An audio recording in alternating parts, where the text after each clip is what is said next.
What's going on, everybody? Welcome to the Fresh Podcast, where we bring everything fresh in entertainment.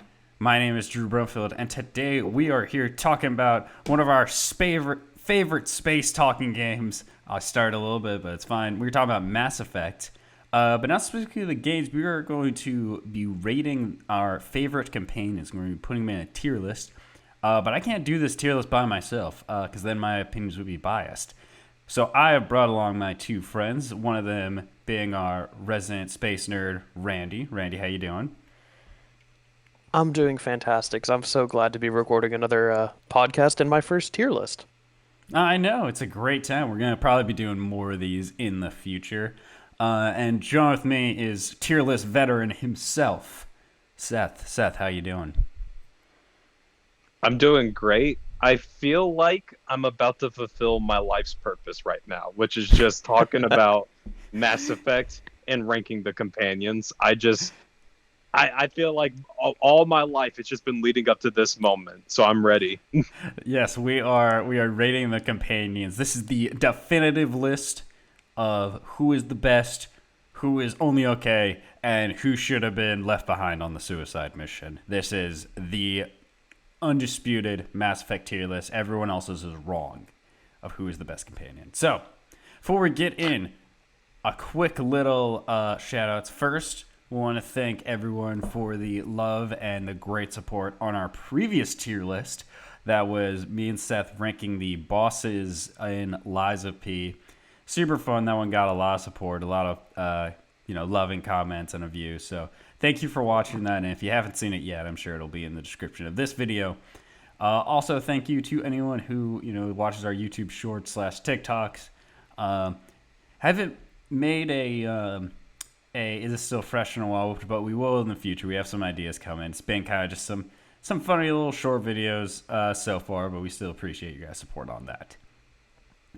But without out of the way, let's move forward and let's just do it. And so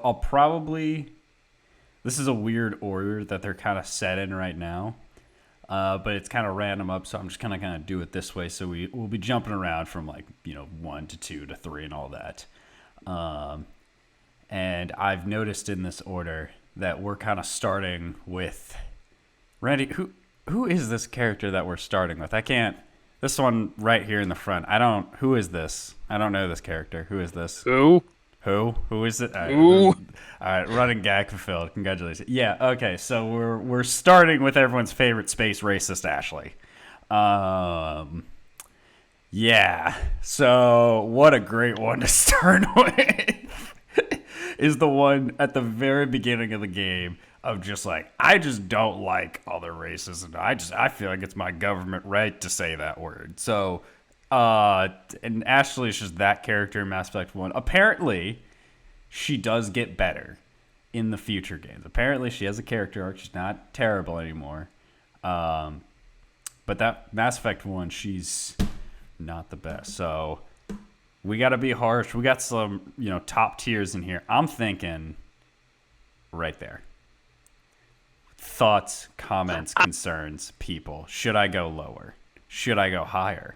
Seth probably put her right there. I'm gonna probably put her down into D tier, in my opinion. I was expecting you to put her in C. I should make this clear. I love all the companions in this game. Yes, even Ashley gets a little bit.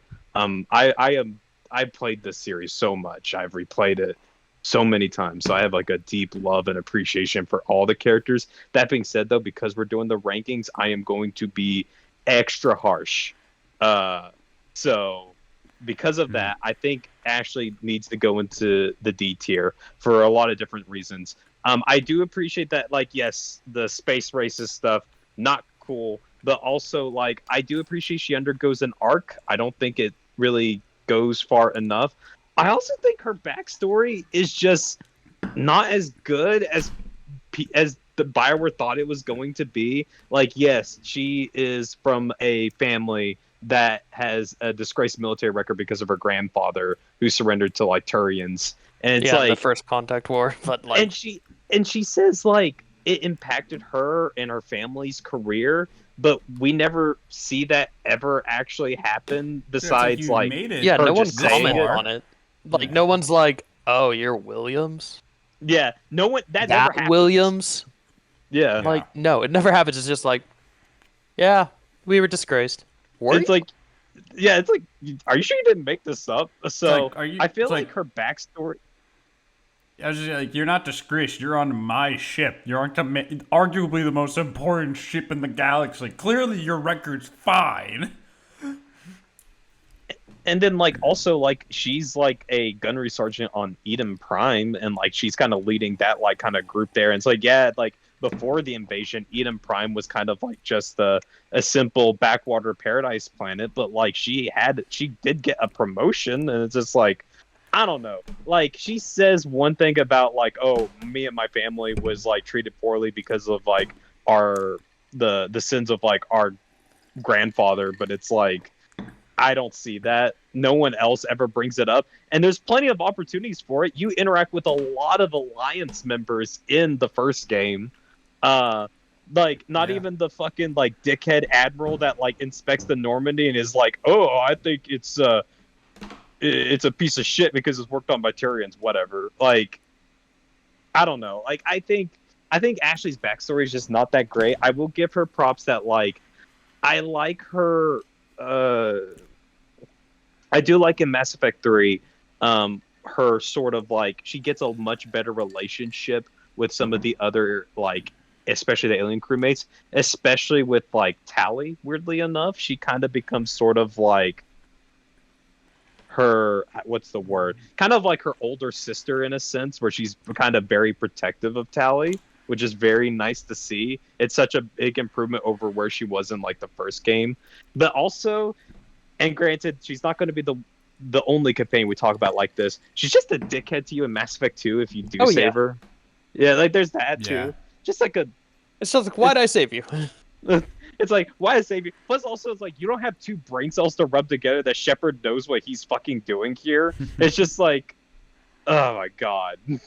She's so, because like she of all people should know, because she's also critical of the Alliance a little bit in the first game. It's just like, you of all people should know that like the Alliance is not really doing anything about these like abductions. Shepard is, and also like Shepard isn't fucking blind. Like, also, wait a second. When she's like, "You're working for Cerberus, that pro-human organization," when in the first game she's like, "Pro-human." That being Exactly. said, I know there is a line somewhere on the Citadel in Line 1 where she does calls Cerberus extremists.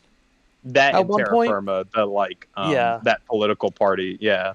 But So, that like, also- I guess it's somewhat understood, but, like, I feel like it makes more sense with Kaden to be against you. Yeah. Like, why are you working with Cerberus than Ashley?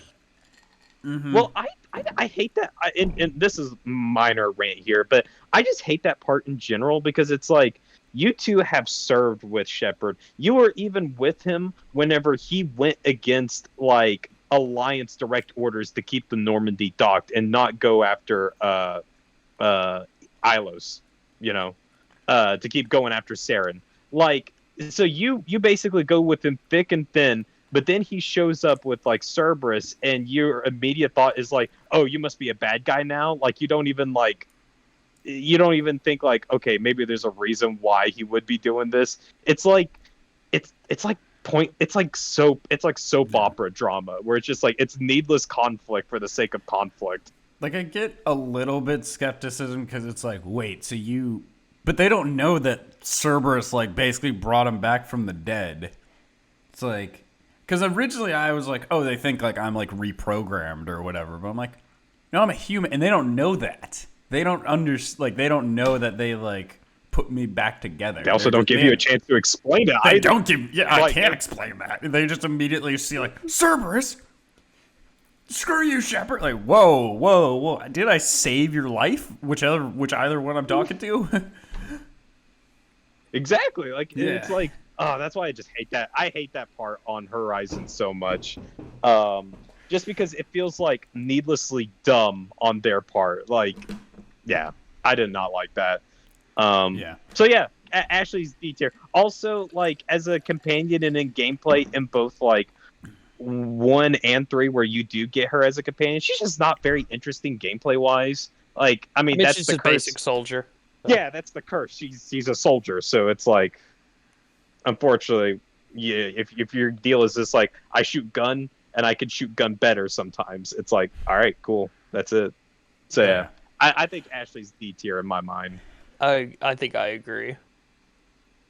Drew? Yeah, I got talked into it. I'm not gonna. I can't. I'm not gonna defend Ashley. We're starting off low. We're starting off low with DT.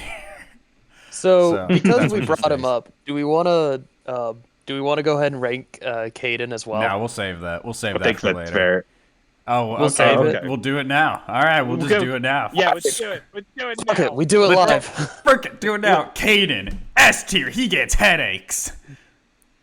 I'm joking. Hey, he's the I'm only joking. romanceable option on this. He is the on only this, romance, which gives him a only leg up. romanceable companion Which for male on male, which gives him a leg up to C tier. He's still boring.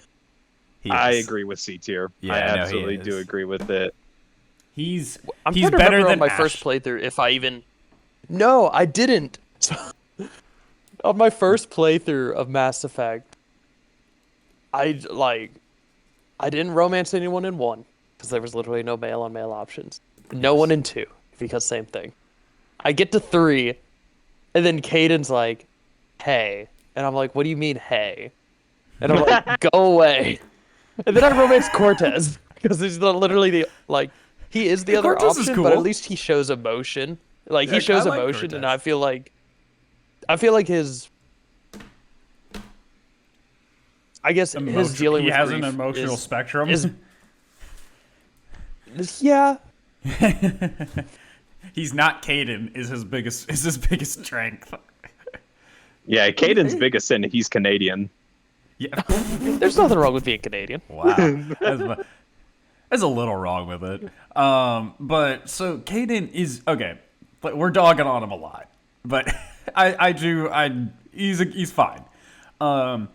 He gets better. I think, of everyone's, barring the one we just talked about, he probably has like the most uninteresting. Well, he has one of the most uninteresting backstory. It's just like, it's kind of cool that like, okay, he's the first bionic, but all that is like, or the first human bionic. And he's like, I kind of get like headaches sometimes, and it's painful, and I'm like, okay. Anything else? No, that's it. Okay. I mean, you're not a space racist, so that's something. And like, that's really like, I think he broke his instructor's arm, right? Or did he kill him? He no, killed I his, don't think Okay, as I said, it's quite the spectrum. Did he break his arm or did he kill him? he's somewhere in between. And I hate to say it, but like if anything, Caden probably has a much more justifiable, like not justifiable, but he probably has like a much more likely reason to be racist than Ashley, kind of, because like his first interaction with an alien was this like abusive Turian that like broke his arms and like he killed. It's just like I'm surprised Caden turned out to be like decent enough person to like not turn into a space racist. Yeah. And it's just kind of unfortunate for like, I guess not unfortunate, because like Caden would be so forgettable. Like there's a few other human companions on this that are a little bit forgettable. And he would fall in that for the sole reason of, at the end of 1, it's him versus Ashley, of like, who do you pick? Which one do you save? And like, I understand this is the safest choice, but you literally gave me my 2 least played and like least interesting companions. I don't care. You can kill them both. But like, Hey, then you Yeah. don't have the issue in 2 where they're like, Cerberus. yeah, server. Yeah, it solves that problem. Honestly, yeah, take them both, Saren. But yeah, it's just like, I swear they made both Caden and Ashley, and I feel like they almost purposely made both of these characters uninteresting, so you didn't have that hard a choice at the end of 1. Because, like... Yeah, it's just a matter of preference, basically, at that point. Of, like, do you want, like, racist or do you want boring? And that's where our joke of who comes from. Who? I'm just like, because immediately after that, Randy was like in the call with me. I think I was sharing my screen while I was playing Mass Effect 1, and I finished that mission, and someone's like, "Gosh, I can't believe Ashley's dead," and I immediately go, "Who?" Oh, right. Ashley. Yeah. So yeah, and the other running gag I had is I never remembered Ashley's name, and to me, this character right here, his name was Kyle or Caleb or any other name that started with a K that wasn't Caden. And there were a few times I did that unironically. I just legit forgot Caden's name because I never used him or rarely talked to him. So I'm like, oh yeah, the dude that gets headaches, Kyle, or whatever his name. And you guys were like, Caden? I was like, yeah, that guy. He gets headaches from all those Monster Energy drinks, you know. Yeah. The not racist human, and they're like, oh yeah. It's like, yeah, Caleb. So yeah, he's there, you know. And that's Caden. He's there. So, yeah, and I think like the kind of the disappointing element with Caden is like, in all honesty, he does have on paper a really neat backstory, kind of an explanation of like what biotics are. And I want to clarify, he's not the first biotic, but he was part of like the first class of like humans being trained as like biotics. Yeah. Although wasn't he the first human to ever Reeve? Pass. I was gonna get to that. Okay, I'll let you get there. I'll let you cook. Yeah, but like, I want to get back to like the backstory. I think it's like an interesting element to kind of explain what biotics is and provide a perspective. I think Caden does a good job. It's just the problem is like his backstory is interesting, but his personality is not. Like it just like. You need to be still a fun, and I still think you need something there for your character to make them interesting than fun. Where Caden is just like nothing awful. He's just like, yeah, he's a nice guy, you know. And that's really all you have to work with. He doesn't really have even as a nice guy, like there's not really anything with him having like some sort of interesting like dynamic with Shepard or anything. It is only just like, hey man, I got your back. It's like, all right, cool. Like that's it. Except for that one time in 2. Except for the time I needed you. Yeah. And that time in 3. Yep. Oh yeah. Oh yeah. It's like if he's a pissed baby if you visit him in the hospital or not. Yeah. But yeah, like I will say, and Randy brought it up. The one kind of interesting thing about Caden that they just don't really talk about at all in the game is the fact that. Yeah, Randy's right. He is the first human to learn Reeve, which, if you know anything about like biotics, it is a very difficult like biotic move. Asari have spent like literal like centuries of their lives learning to do this, and then one day Caden's like, "Hey man, I can Reeve now." It's like, yo man, you're like, you can what? It's ridiculous. I'm surprised it's never really talked about in the games. He just fucking has it. It's just like, holy shit. I think they're like, is at one point, I think Chakwas is like, that's really impressive, especially for an L2, but like, that's it. No, like, really impressive. He's the only one. This is it. And you have Jack over here thinking she's hot shit with that she got experimented on for like stronger biotics. And Caden, granted, he had to go through like a pretty abusive like regimen, but like he's just like, yeah, I could just do this, and I'm just an L2. It's just like, can Jack Reeve? She can Reeve, right? No. Caden's a stronger Wait, does that mean Caden's a stronger biotic than Jack? He's got at least technique, I guess, like because he's able to learn something. I would say he might have better technique, but Jack has more raw strength. Yeah. Okay, but it's that's gonna send some people probably. I'm just trying to make a TikTok title right now of Caden stronger than Jack. That's all I'm doing. Is Caden the strongest biotic? Let's find out. You know what I mean? Like, hey, I'm just trying to make content here. So wait, who's the other people that can Reeve? Samara, can Reeve in 3? Samara, yeah, because that's part of her Asari Huntress type class, right? Like, can Liara do it? Liara can't. No, Liara can't. Her special is Singularity. That's right, because I use Singularity all the time. Yeah, so it actually might. I think it's just Miranda, because Miranda can't. Jack can't. Oh yeah, because You Miranda's might. kind of like a. You can technically learn read, but it's like a companion bonus ability thing Yeah. where it's Yeah, like you I think- complete their mission and then you can pick it out. So I in my mind's eye, I don't count that as canon Agreed. because you can literally put biotic abilities on like tech characters, which doesn't make sense. No, yeah. So yeah, So, yeah. I think it's just him and I'm not gonna Samara. call her I almost call her Samami again. I'm not gonna do it. We're gonna stop. We're gonna be serious. We'll get there. We'll get there. Restraint. We'll get there. Restraint. Restraint. All right. Calm. Okay, but yeah, Caden. That is. I think that's I think an where appropriate he's at. spot. Yeah. He gets Yeah. he gets bonus points to Reeve and Yeah. is not racist. So see ya. All right. Now. Yeah, that sounds right. We're going from the bottom of the barrel to top shelf really quick because it's the best girl Tali next.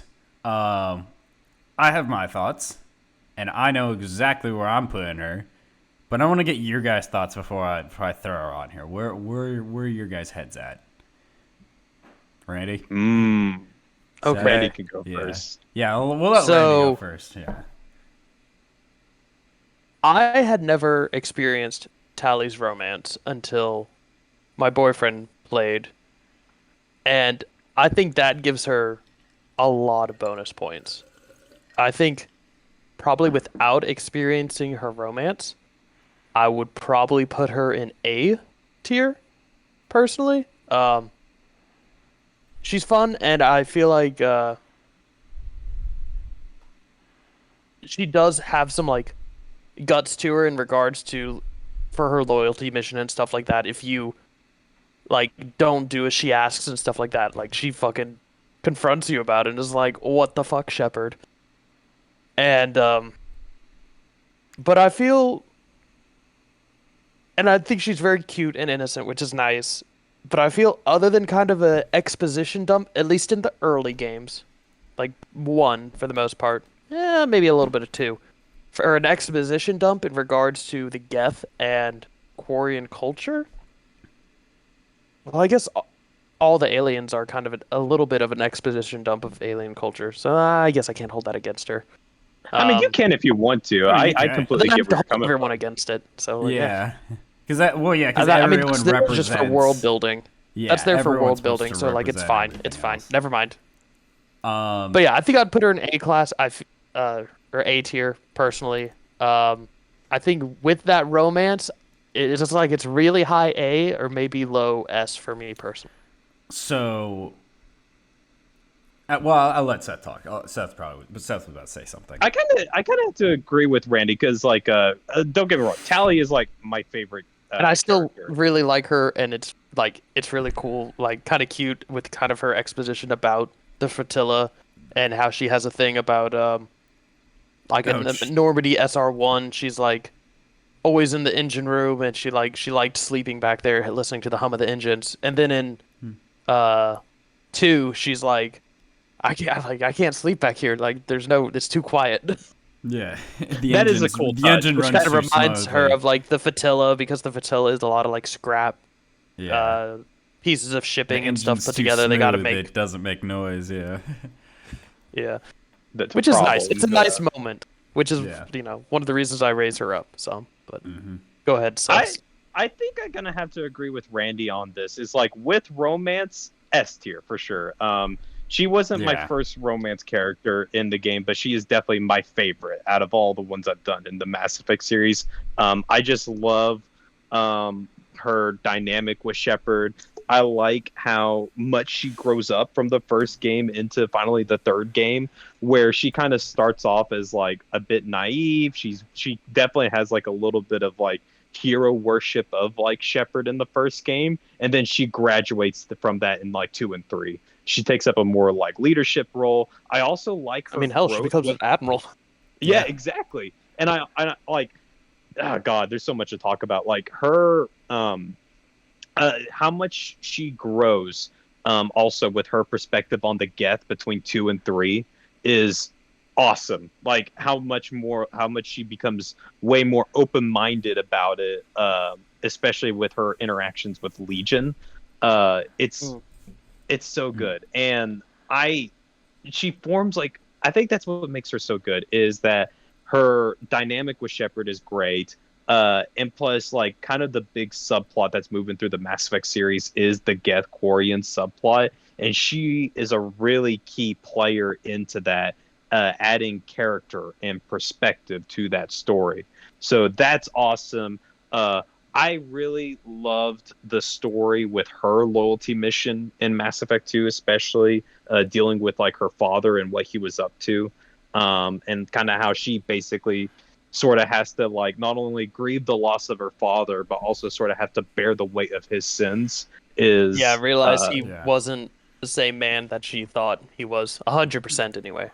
Yeah, and like it's complicated because he's not like a pure like awful person or anything. Everything he was doing, he distanced himself from Tally because he was working on a project to eventually give her a home, but the way he did it endangered the rest of the flotilla. And also not to mention, as we talked about before, like Geth are actually kind of people, so he was doing some awful things to the Geth, and Yeah. it's complicated, and like that's what I love about it. It's like she's just such like an interesting fuck, now I think she is an S tier no matter Seth, I'll what. make this decision easy for you. I'm putting her in S tier. I didn't care what any of y'all fair. said. She's going in S tier. That's Like, fair. I'm Like I sorry. said, Y'all with could have put her romance, in B she's tier. She like gave with you romance, enough. I'll bump her up into S. Like, I'll Well, allow maybe it. I'll allow is it. is there a tier beyond we're not doing S that. No, we we're could not put doing her that. in? No, we're not For- mixing. for We're not making. romance. We're not making 7 tiers for because we're not making 7 tiers. Fair Nah, enough. we're. How about I 'Cause- propose this? We just come up with the tally tier. The talent it'd be above S. But I don't know about 'cause that. I love Tally. She was my first romance option, and like I mean, said you said so well. Her character growth from like she wasn't unlikable in 1. I liked her in 1. I used her a couple times, but her character growth from 1 to just I hate the Geth. They're terrible. They ruined my home. To eventually in 3 like realizing that no, these are people and arguably my people are kind of to blame about why they are the way they are. That's amazing. On top of obviously the romance, her growing as a person or as a yeah, it's close enough. As a person and like there's just I'm sorry, it's cheesy, but there's so many freaking adorable moments between when you guys are watching the movie, just their dialogue between each other. When she like finally like reveals her face to you and even like I kind of wanted her to be looking more alien with her face, but it didn't matter because that was an important moment to her, an important moment to Shepard, and like the fact that you get the little picture of it beside your desk is adorable. I love Tally. I think that her story and her plot is super interesting, and her dynamic with her dad, and eventually like growing to being like I'm more than just like my father's sin. I'm more just that, and I'm not just Voss. Was it Nostro? Is it Nostromos? What was she before Voss Normandy? It was Tally Voss something. Zora? Yeah. Zora? Is that what Zora. I Ever- think it I'm fairly certain. It Yeah. was something like Yeah. that. But like when she finally like grow, I think it's in Takes two, on a when new she- ship name. Yeah, she takes on a new shift name and it's like it's you guys become like her new family. It's sappy, I know, but it got to me.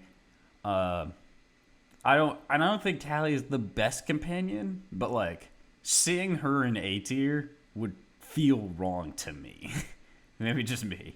And maybe that's because she was like my romance option and I didn't do any of the others. And maybe that's why it like resonates with me so much, but to me, that's where she belongs. And I feel like we're kind of teetering between S and A, and I'm just gonna be the final nail. Just put her in S. We'll put some other people will probably go in front of her, but I say hit the button, give it to her. That's fair. Agreed. So, all right, I think so too. Yeah, we can sit here and talk about Talia. We can do a whole podcast about just Tali, and we've almost done that in previous episodes. So we'll go with that. Moving forward with one of the very few characters or one of the very few companions you get in Mass Effect 3. Edie, your little ship AI that eventually gets a body. I don't have any. I'll say this. I don't dislike Edie. I don't have strong emotions, but I like her plus Joker, if that makes sense. I like that relationship, and that's fun. I would rarely, if ever, use Edie on my team, but I like her dynamic with Joker, and that's interesting. But I don't know if that's because I like Joker's character or if that's actual Edie, if that makes sense. You know what I mean? I think I get where you're going at. Yeah. Where they definitely have like a interesting sort of like back and forth dynamic, especially since she's a proper companion in Mass Effect 3, but in kind of reality, she is like a very much a present character in Mass Effect 2, when she's just the Normandy. And I think this is where it gets complicated because I think I'm a little bit some of it does have to do with Joker, but I think a lot of like how I feel also has to do with like my attachment to the Normandy. Because I think, as a good proper captain, as a good proper commander, you get attached to your ship in the first game. Like the Normandy is your home. Mass Effect 2 just managed to give that home a voice, and it starts talking to you. Basically, Normandy got an Alexa. But I feel like they do a really good job in Mass Effect 2 by itself to just give like Edie as a way to be the voice of the Normandy and to kind of like just be a fun character. Like I really like some of her like quote unquote jokes about like how she's gonna like enslave all the humans on the ship, and she's like, that's a joke, by the way. And it's I really like that, and I think it comes off really well because you have like Joker, who is like very typical, like kind of class clowny kind of person, and then she has a more drier sense of humor where you can't really tell when or if she's joking. Like she kind of reminds me in a weird way of like Raven from like Teen Titans, not like in the sense of like a goth mindset, but like that sort of sense of humor where it's like, really it's like dry. it's hard to tell when you're joking sometimes. Really dry, sarcastic, but also probably honest. Yeah. So I really like Edie's character, even with Jeff, but also with Shepard as well. Like I said, she basically is the Normandy personified. And I think that's such an important like attachment. Like I remember the first time I played Mass Effect 2, and while I didn't cry necessarily, I was heartbroken to see what happened to the Normandy at the start of Mass Effect 2. I was like, that was my home, man. Like, and they blew it the fuck up. But I like Edie. This is something that's still a holdover, admittedly, from Mass Effect 3. It was always struck me as a little bit weird of like, did they really have to sexualize the AI? Did they really have to put her in? It was 2011. What did you expect? Did they have to put her in a hot robot body? I think it was a bit much. And like, and so also like, admittedly, when I first played the game, I was very apprehensive about the whole idea of like Joker romancing Edie, because I was like, that's a robot. But I think over time I've mellowed out with it, and I feel like, yes, even though Edie is an artificial intelligence, the key word is she's an intelligence. She is aware of herself. So I feel like, yeah, Joker, it's good. It's cool with you to romance her. I still think it's weird that they basically had a convenient sex spot ready to go to put her brain into, but fine, whatever. I mean, they get it from Mars. Yeah. I get it from Mars. Okay. Cerberus technology. It is yeah. Oh, Cerberus was some weird dudes. Yeah. I would actually rank Edie pretty high up. Oh. I don't know about, probably not S, but A tier for sure, in my opinion. Really? So, yes, my rationale is I really enjoy her talks that you have with her in 3, especially. Yeah, I don't know how often you did this. You'd have to go up to the bridge a pretty decent amount. But going up and talking to Edie and explaining to her some of these like emotions and things that she's feeling. And her like literally at one point she asks, I forget the exact line, but it basically comes down to a choice of having her alter her own programming to help preserve life of others instead of just pure self-preservation of like the Normandy in essence. And I think that's beautiful. That is a And good Yeah, point. that's a cool. like you get to see this um intelligence become more than just something that can crunch numbers quickly and, has a little bit of artificial intelligence dry humor, which she still has, obviously. But there's more there, especially from that scene onwards, in regards to how she cares for the other crewmates and not just the preservation of Yeah, the ship and Joker. that's So like the robot that's applying the. that for me puts it up towards like A tier in my opinion. That's a robot applying the three rules to itself, which is actually a really interesting concept. I like her. A feels a bit. I was thinking B tier for me personally. I just heard Randy grunt. Ooh. And so Randy says A. I said B. Seth, you're gonna kind of be the tiebreaker here. What are you thinking about? I'll Says join the D You know, tier. I kind of forgot about it, but yeah, like those conversations in there's a little bit of that in two, but especially in three, where Edie is starting to lean more towards like a self-thinking intelligence and how much you Yeah. encourage that. And Those are really good moments. I really only brought up that one, which is like the main like last one. Hmm. Um, but I mean, depending on the choices you make in the other conversations, it's kind of you can like lean her in one direction or the other. It's been probably it's probably been like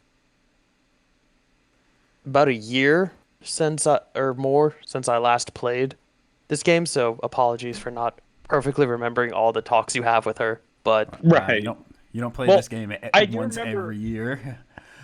No, I Look, know one of the I parts should that start really another playthrough. solidified this as like really fun pop sci-fi is when you're explaining the concept of dating to Edie, where it's just like you're uh, talking to an artificial intelligence. You have to explain how dating works to her, and because she wants to like basically go out with like Joker, and it's interesting. I think that I remember that was a moment for me where I was like, this is fun pop sci-fi, where it is challenging my conceptions of like what is a person like is it like because I think of Edie up until this point I thought of Edie as just like really a robot or an A or just artificial intelligence, smart but like nothing more than that. But like when you're actually getting to talking about like emotions and how she's feeling about Jeff and what she wants to do and having to explain, I'm like, is there more under the hood than I initially thought? And it's like that's when sci-fi is at its best, is whenever it throws a concept at you and challenges your preconceived notions. And mm, Damn it, Seth! Now you want to make me put her in uh, S tier. Fuck. yeah, I I don't think we think go all the I way don't to know. S. The Because only again, we thing gotta is be picky. We got some really heavy hitters coming up. yeah, we have to be. Yeah, I think the thing is I have to put Edie at A rank just because I think the thing that's going to set S rank apart from everybody else is there's got to be some sort of really big moment or something that really elevates them above it, you know? Like, and I feel like Edie's just solid written all around. Like, she's just great all around. But I don't think there is, to me personally, that one super big defining moment that made me think, like, oh, she's the ultimate, like, companion. I feel That's pretty fair. comfortable That's putting her at fair. A tier. Um, Well, yeah, A. yeah, I'm Well, cool with A. yeah. I've been argued to A. I've been argued up to A. So yeah, dang, Edie's higher than I was initially thinking. I love it. All right, now we are moving on to argue. Probably, I'd say my favorite like species in Mass Effect, the Turians, and we got your second Turian companion. We got Grunt. technically That's the my one that's son. my son. That's my son. That's my son. That is the he is the technically he's the turret you have on the ship for longer. And I do okay. I like Grunt because he's voiced by Steve Blum, who's amazing. That's hard to beat. That's hard to beat, as he's one of the goats. And Grunt has some really funny moments, and he has some really cool moments about like I'm a tank bred, and like I have to like fulfill this legacy, and I don't want to get too into it. But the reason I don't want to put him too high is because there is another character that's a very not similar, but like the easy Someone comparison. of the same species. Yeah, well, the easy comparison to Grunt that just does it better, and it's just like unfortunate that you have to put them next to each other. So it's like I don't dislike Grunt, but I think I probably would just put him in B.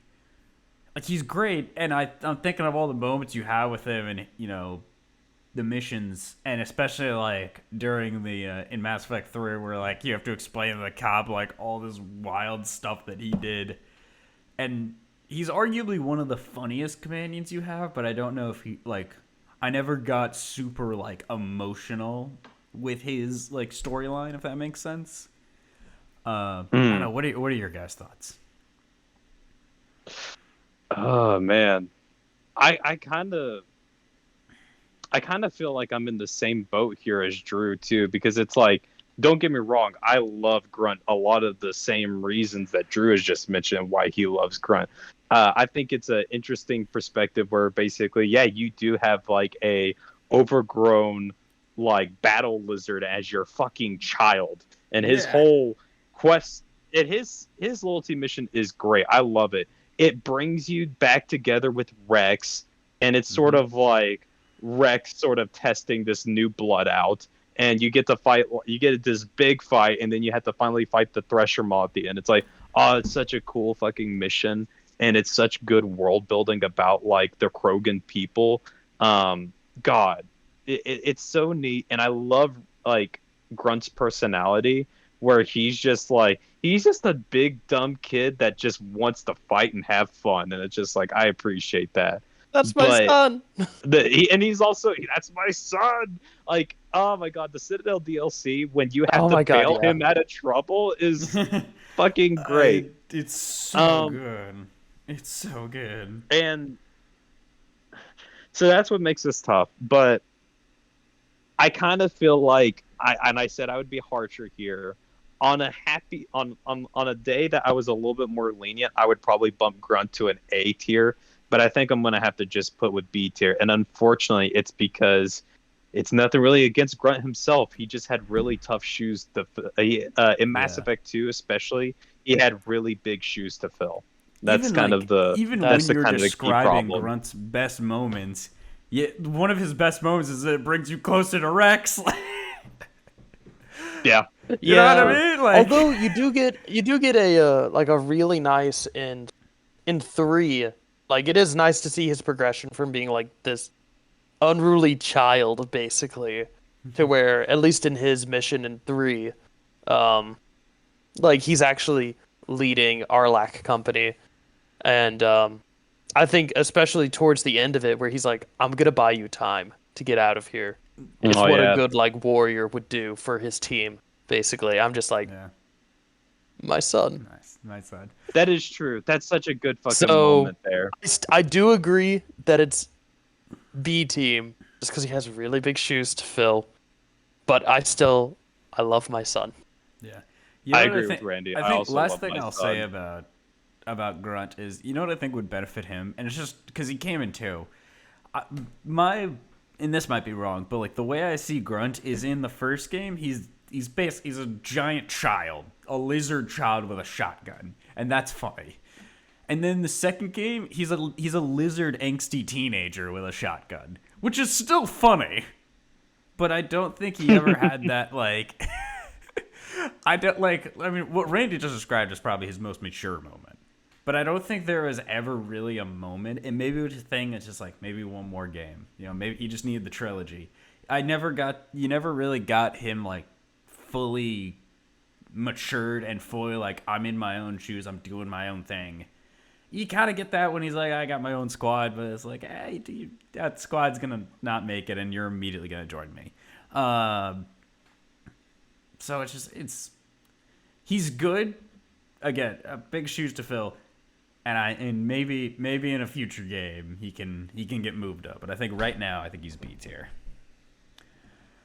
All right, hope you guys are sat down. I think sadly, I just want to let know that like it's a high B tier, and like I'm gonna kiss my grunt son on the forehead goodnight, and just let him know that like you're still dad's special boy. Don't worry. It's a hard competition. It's a stacked list. And speaking of stacked list, here's to gonna talk about this next character for a while. Your best man, your best brother, Garrus.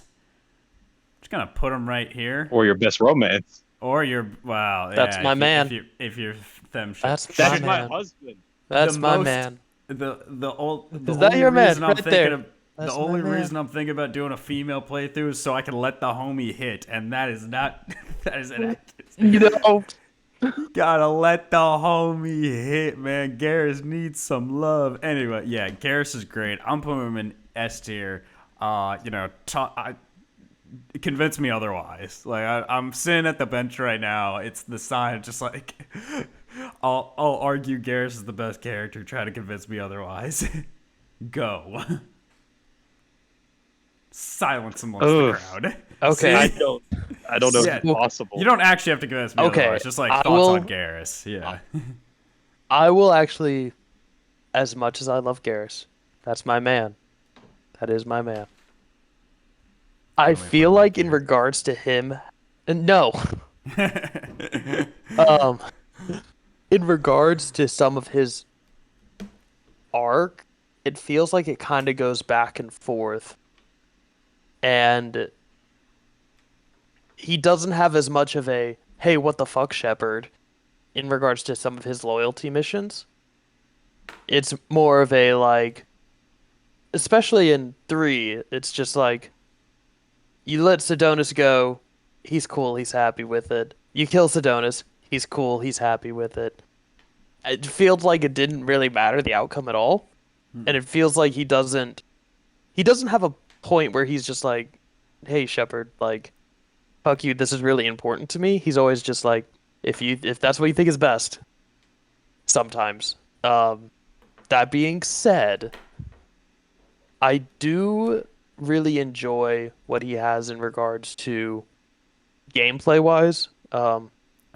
Like you can do some insane builds with him to like destroy hard mode in 3. Or whatever the hardest difficulty is. I don't remember what it's called. Insanity, yeah. You can do some insane builds with him, which is like really fun on that end. He has some really fun banter, especially with really with a bunch of characters. Definitely with Rex. To show some life and whatnot. Yeah. I do like him and Tally are great too. Yeah. I really love his romance because he gives off this vibe of like super confident bad boy, but then as you actually start to romance him, he's like, oh shit, what do I do? Women. He has no idea what the fuck he's doing. Yeah. He's just like me, for real. So I like his personality is pretty good. I just wish he had a little bit more, I guess. I almost wish he would talk back to me more. At least in the game. In real life, no, because I'm like, ooh, I don't want to fight. But in the game, I'll be like, yeah, let's stand up for yourself for a second. Yeah. I do think that is kind of a hole that Randy did expose there, where it's just like the Sidonus part, where it doesn't take that much convincing to convince him that this isn't really the right way to go about it. It should have been something like a persuasion check. Of some sort. Oh, we'll get to there eventually. Not in this podcast. Maybe not in the next couple of podcasts. But we'll get there, viewers. Eventually. But yeah, like that should have been like a, you know, Paragon or Renegade check there, where you just basically be like, hey, Garrus, this isn't the right way to go about this. Um, I kind of agree that like his, it feels like in the grand scope of Garrus's story, the Sedonis mission, as cool as it is, I do like it, doesn't seem to be that impactful to his character, weirdly, even though that is his loyalty mission. Because if anything, I feel like the Dr. Hart mission in the first game I'm glad you is, brought that up. I was gonna yeah, bring up that next. Yep. it's a far better example because I feel like what Garrus's main arc is the thin line between doing what is right and doing what is lawful and understanding the reason like sometimes why we have these restrictions and laws in place. Because because if you remember, one of the reasons you recruit him and one of the reasons that Garrus kind of despises Saren is not only does he sort of disgrace the Turian name, but it's also because like he thinks he's above everybody else and he's just doing all this awful stuff. Yet Garrus is all at first seems to be very willing to cross any sort of line to get what he wants, and it's through interactions with Shepard of like, and you can, whether you're Paragon or Renegade, it varies obviously, but at least for me as a Paragon Shepard, a lot of my conversations with Garrus is like, no, in order for us not to become like Saren, we have to hold ourselves responsible. We have to make sure that like even if it's even if it means making tough calls, and if even if it means letting the bad guy go, we have to value lives over getting our man. And it's like I feel like for the rest of the series, Garrus is kind of dealing with that conflict to some degree, is like straddling that line, and I love that. I think that's what really elevates his character because it's cool because not only is he your sort of like buddy cop slash romantic partner throughout the series, but he's also a reflection of your shepherd. If your shepherd is the kind of person willing to cross any sort of line to get the job done, your Garrus will reflect that. But if you're a shepherd who holds yourself accountable and tries to find solutions where maybe you don't always punish all the people who deserve to be punished, but you're trying to save the most amount of lives, then that's your Garrus will reflect that. You see what I mean? Like Yeah. I think that's what makes his character so compelling. I think that's the key part of what's going to make this list so interesting is more than anything, it is about the character's relationship with your shepherd, their dynamic. And I think that's what makes Garrus sets himself apart is like that struggle that he feels and how it's reflected in not only his own personal story, but in the larger story in Mass Effect overall.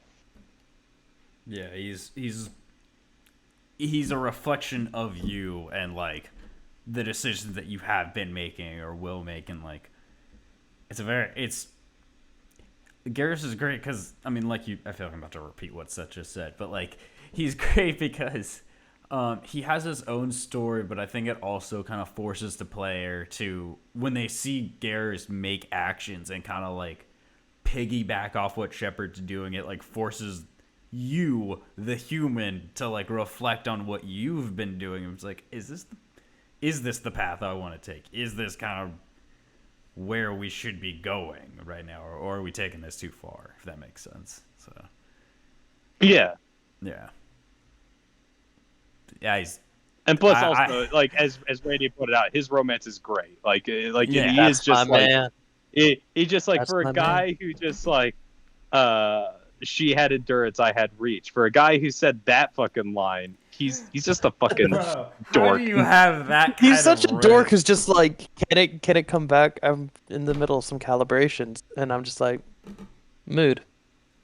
Bro, how do you have that line, that level of? This is the exact thing people were talking about. I'm just like, Riz with girls is terrible. Riz with the boys, ungodly.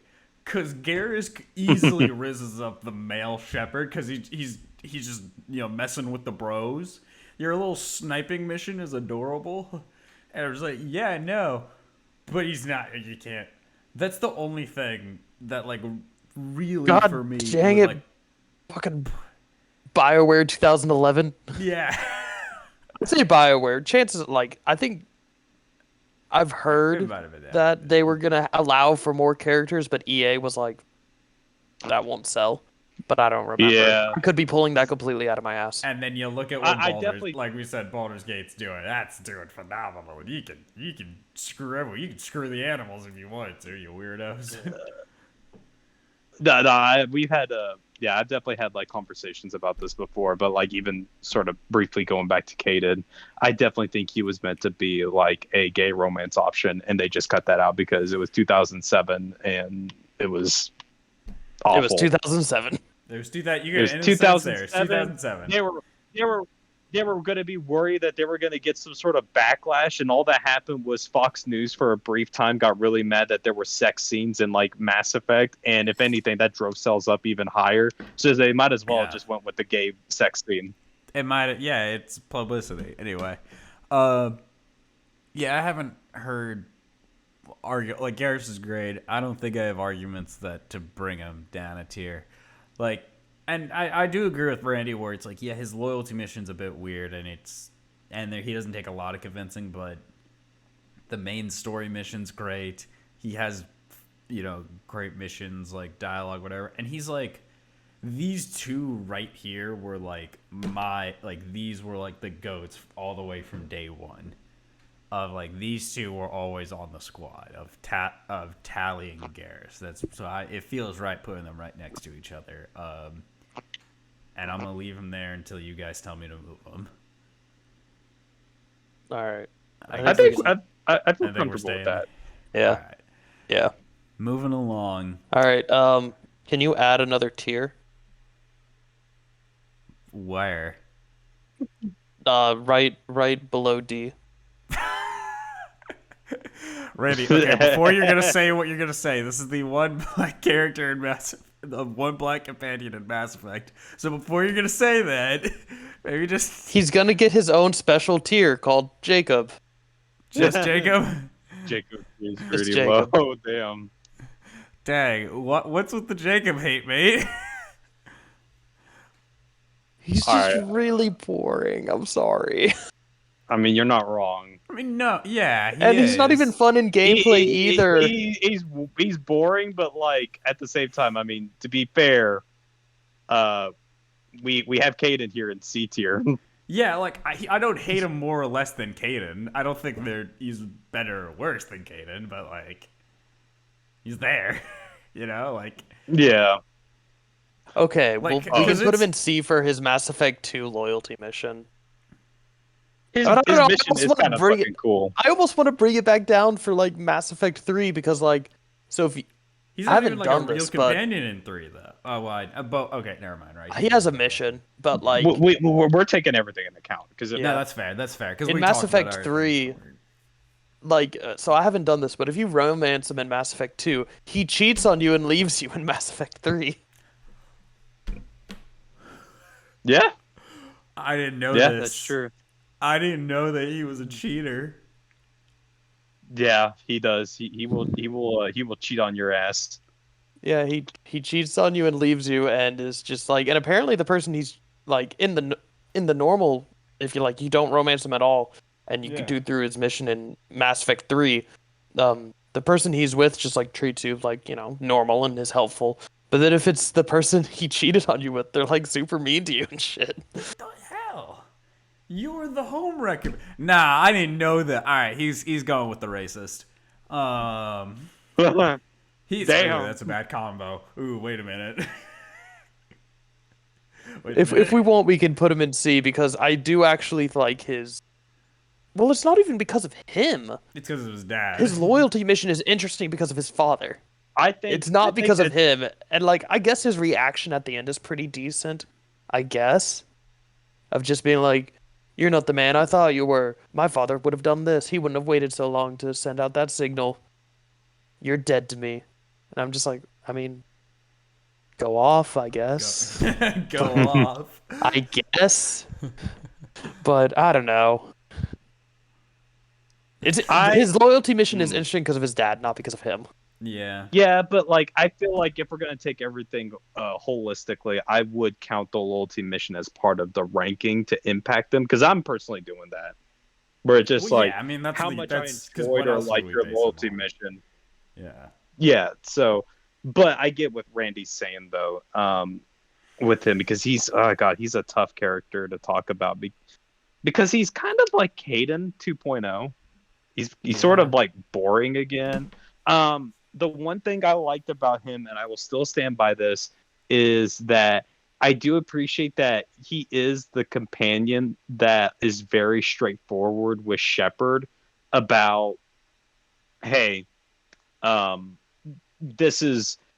I get that Cerberus has got a bad rap, and I'm kind of with you there, but they're the only people doing anything. And I appreciate at least that level of like honesty that he has with Shepard in Mass Effect 2, especially since right when you're coming into it, you kind of don't really know who you should trust initially, just because it's like it's Cerberus, man. Yeah. These guys are bad motherfuckers, and not in a good way. Um, so, and I agree with Randy. His story mission itself is actually quite interesting and pretty Yeah. fucking morbid. Um, but But it he would be himself just as is also effective pretty without him. boring. Like even if it was He just It strangers could looking literally into have it. been any character. it could have been a side mission without him. Yeah, I Yeah. do agree with that. I he's just overall, yeah, I kind of agree. I still would say the story, his own multi mission, kind of helps him up in my book. I would still connect him with it, but I do understand where you guys are coming from. It's like, yeah, this could have been a side quest So that you did. here's like Um, the way that I think of the rankings in my head and why I think of them as in C. Because S tier is like you're the best, the cream of the crop. A tier, you're really good, but you're missing something. B, you didn't stand up to everyone else. You're kind of just meh. You're mid. And then C tier is boring, and D tier is I actively hate you. If that makes sense. I actively dislike you. And so I don't actively dislike his character. There's nothing wrong with Jacob's character. It's fine, but there's not much character there. And that so the question really is like is Look, it to compare him to the other characters, it is a lower ranking. I'm sorry. If all we have is like, well, he's fine, I guess. but that's what we said to Kate. I guess we had a little bit more with Kaden. We gave Caden some props for being the first human to ever reave, and like Yeah. his backstory is interesting. I don't even remember like all of Jacob's backstory. I think he was Alliance, right? And then he joined Cerberus. yeah, that's And exactly what now it he's was. like then he left Cerberus again and then I don't know. Yeah, I mean that is Yeah. basically his backstory. Yeah, I mean, he's just, in my opinion, he is just kind of like another Caden. I do agree that like it sucks for people who did bother to romance him because yeah, the fact that that's It the was outcome That that you pointless. honestly, get, that it alone makes me want to put him down a tier because if that's how they explain it, which to be fair, who romances Jacob? Exactly. Which is probably like No why I one. never yeah. heard of it. I'll put him in. Said that you All gonna right, we're fight. settled. Are you gonna? I'm gonna Said that claim you're it. gonna. Okay. Said that you gotta fight the D tier. I no, I'm not really here because it's like I kind of feel that it's just like yeah, like If it makes you feel better, we can put him in front of Ashley. Sure. I don't know if that makes it any better, but sure, Sure. He why gets a not? little bit. He gets a little bit. You're not as bad as the racist buddy. He's like, okay. Okay. Moving along. I didn't mean to put the two human characters right next to each other. This I mean, we character could was hop around if you original. want. Th- nah, it's fine. No, we're not. We'll space them out a little bit. There's a lot of human companions. So this guy, this big old musclehead idiot, easily the stupidest companion you ever had, like lowest IQ. And we were given grunt props for being one of the funniest. This guy's pretty funny too. This guy has some really stupid. um, I'm gonna let Because Seth, you've been his biggest supporter since day one. Because this is arguably one Oh of yeah. like a very like at least like. So I'll let you kind of guide the reins here. Take at the beginning. stage. Yeah, take the stage. All right, I can take it. So I'll start with what's bad about him. He is the Call of Duty man. Whenever they made Mass Effect 3 and they wanted this to be the biggest game in the series yet, they basically were like, all right, how do we attract the Call of Duty audience, the Gears of War audience, the like military dude bro, Mountain Dew slinging shooter fuckery? And just like, I got an idea. Let's make James Vega and have him voiced by Freddie Prinze Jr. So like that's what we got was James Vega, this big fucking meathead who has a question, who seems to have a question about everything, just so he could be a surrogate for the audience, so the Call of Duty audience doesn't get completely lost. That's his worst quality. His best quality is he's dumb as fuck, and his solution to everything is either shoot it or punch it to death. And he's just a bro all around. And he literally thinks that, like, yeah, you got cool biotics and you can lift things with their mind, but how much can you bench, though? That's true. The fucking Citadel yeah, DLC. He's Literally like, the entire you're telling me room you're telling is me against biotics will beat my muscles, Liara? Huh? and everyone's like, yes. Yes. In all seriousness, though, what makes James work is he's funny. I feel like he feels very genuine, even though he is a bit basic because he is essentially Call of Duty man. He feels very genuine, I think, with a lot of his relationships, and it's just like I like how he's kind of the new guy to the crew, but at the same time, I feel like he has a really good dynamic with everybody else, like with the jokes, with like the commentary on stuff. Like he bounces off everyone really well. He gives golden retriever boy energy. And plus also, even though he doesn't really have a loyalty mission per se, really Mass Effect 3 companions just don't honestly have a loyalty mission. I will say his story arc about him being like unsure if he wants to follow in Shepard's footsteps and get the N7 like training, and kind of like it's almost like he needs the blessing from Shepard before he can feel worthy to go through with that, is interesting. I think James is a better character than most people give him credit for. I would slot him into B tier. He reminds me a lot of Grunt. I would agree. I have only one argument, and this will just go along for pretty much the rest. Well, maybe not the rest. Most of the other male characters in the game can't romance them. Yep. I kind of respect that though, because like you could try to flirt with him even as like a female shepherd, which you would think like, oh yeah, they would totally make the big bro straight looking motherfucker, or Straight. maybe not straight. That's a good point. I'm sorry, we don't know. Randy. My awful hetero mind. Anyways, Cancelled. Sorry. no, you're good. But I do think it's interesting that like if you do try to like flirt with him, he's like, I appreciate it, but I'm not going to do it because you're my commander and I don't want to cross that line. I'm like, weirdly enough, James does have a level of professionalism about that. You wouldn't expect it. Yeah, but it's better than like most of the crew. That's true. That's true. I respect so that. I kind of appreciate that he's just Yeah, like, that bumps him you're my up. commander. Yeah. So, I respect it. The inner part of me is like, but like, look at him. Come on. you know what I wish? Please? I wish we could like ship companions with each other in game. Oh, that'd be fun. Because okay, here's the funny thing I didn't get to mention: if you don't romance Tally or Garrus, which they take up usually about 50% of the vote, so I imagine a lot of people don't see it. Tally and Garrus will actually hook up with each other, which is really cool. It's fucking cool. It's pretty cute.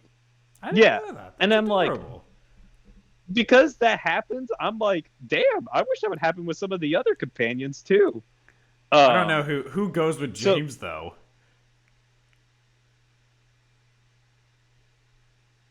God, know? could you imagine if he bagged like Miranda or something? Oh my god. I could What see. if- I think it'd be what- kind of.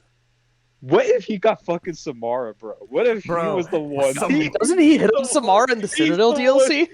Bro, that's wild because like Smart Or isn't no, even that's cracked Zaid. for Zaid you. hits on Samara in the Citadel Yes, Zaid DLC. does. Yeah, Yeah, dude, that'd be Zaid's the one. wild if like she denies the commander, she denies all these high-ranking official, even you, and like all these amazing. But she cracks for the golden retriever boy, The meathead. the meathead. I don't That's know. actually kind of I wild. could almost see. I could almost That'd be see awesome. him and Kasumi. Maybe. Nah. That'd be cool. Give her a couple years, maybe. I don't know about that. Well, man, we'll have to talk about Kasumi. I'll get to I kinda Kasumi. see Yeah. him with- yeah, I kind of see him though with Randy, where he's talking about with like Kasumi. The only thing I is, see like, them flirting. Yeah, I we'll, see we'll them have to talk hooking. about her. I see them flirting. I see them hooking up. I don't see a relationship though. But we'll get to that in a minute. I don't We'll get know. to that in a minute.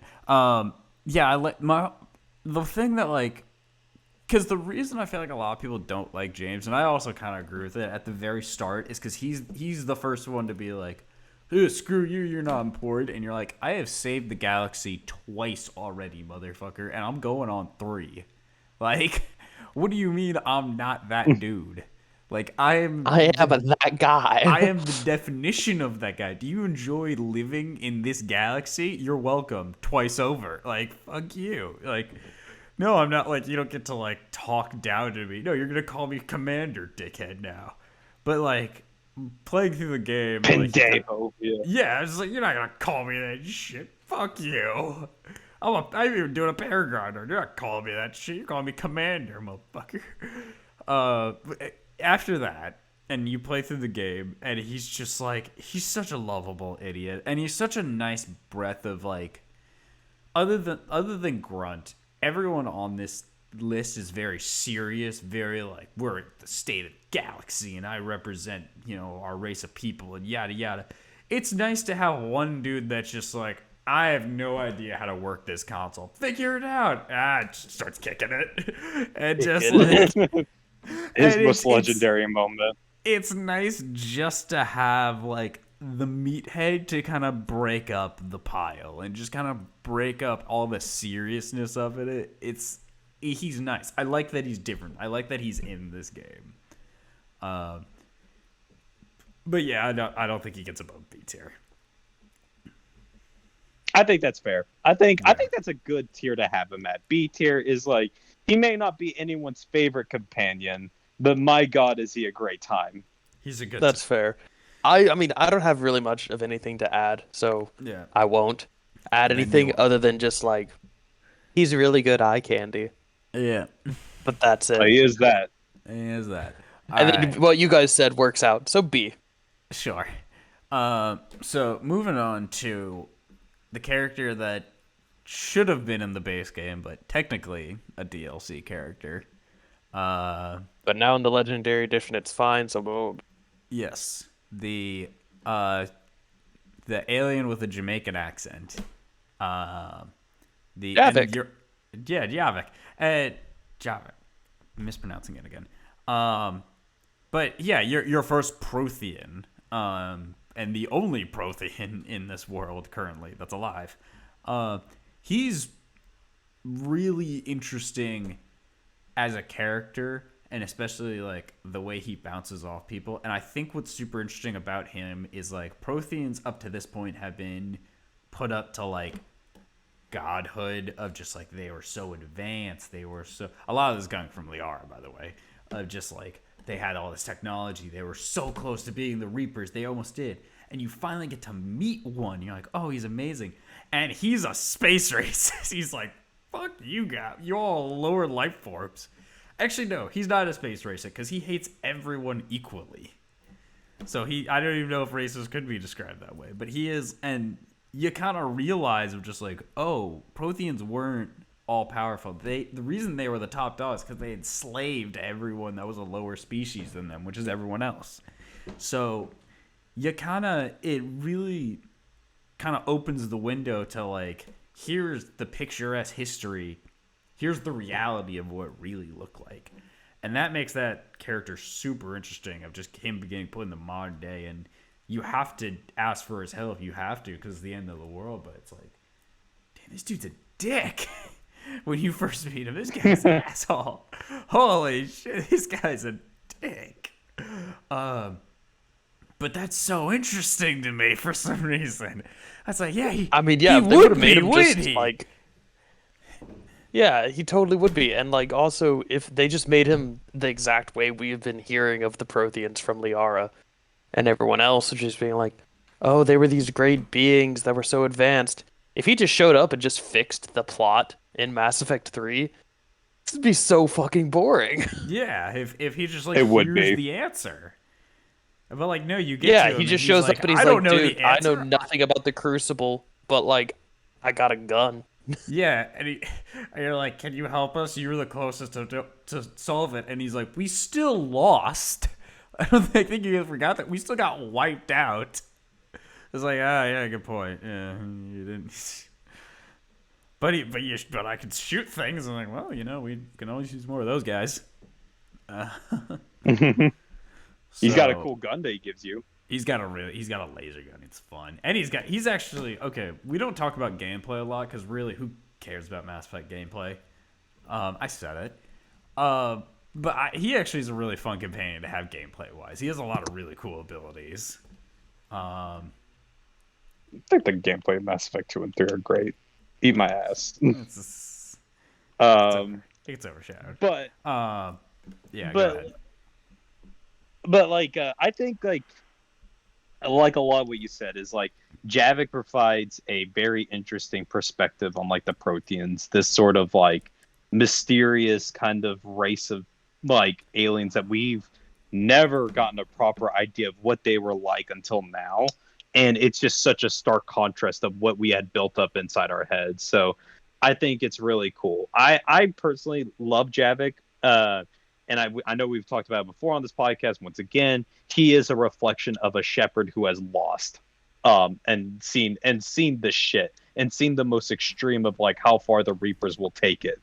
And so he's like, no mercy. You cannot. He has such a brutal but effective method of like how he approaches everything. To him, it's just like if you're not an ally, you might as well just be like fucking painted on the walls now because I have no use for you.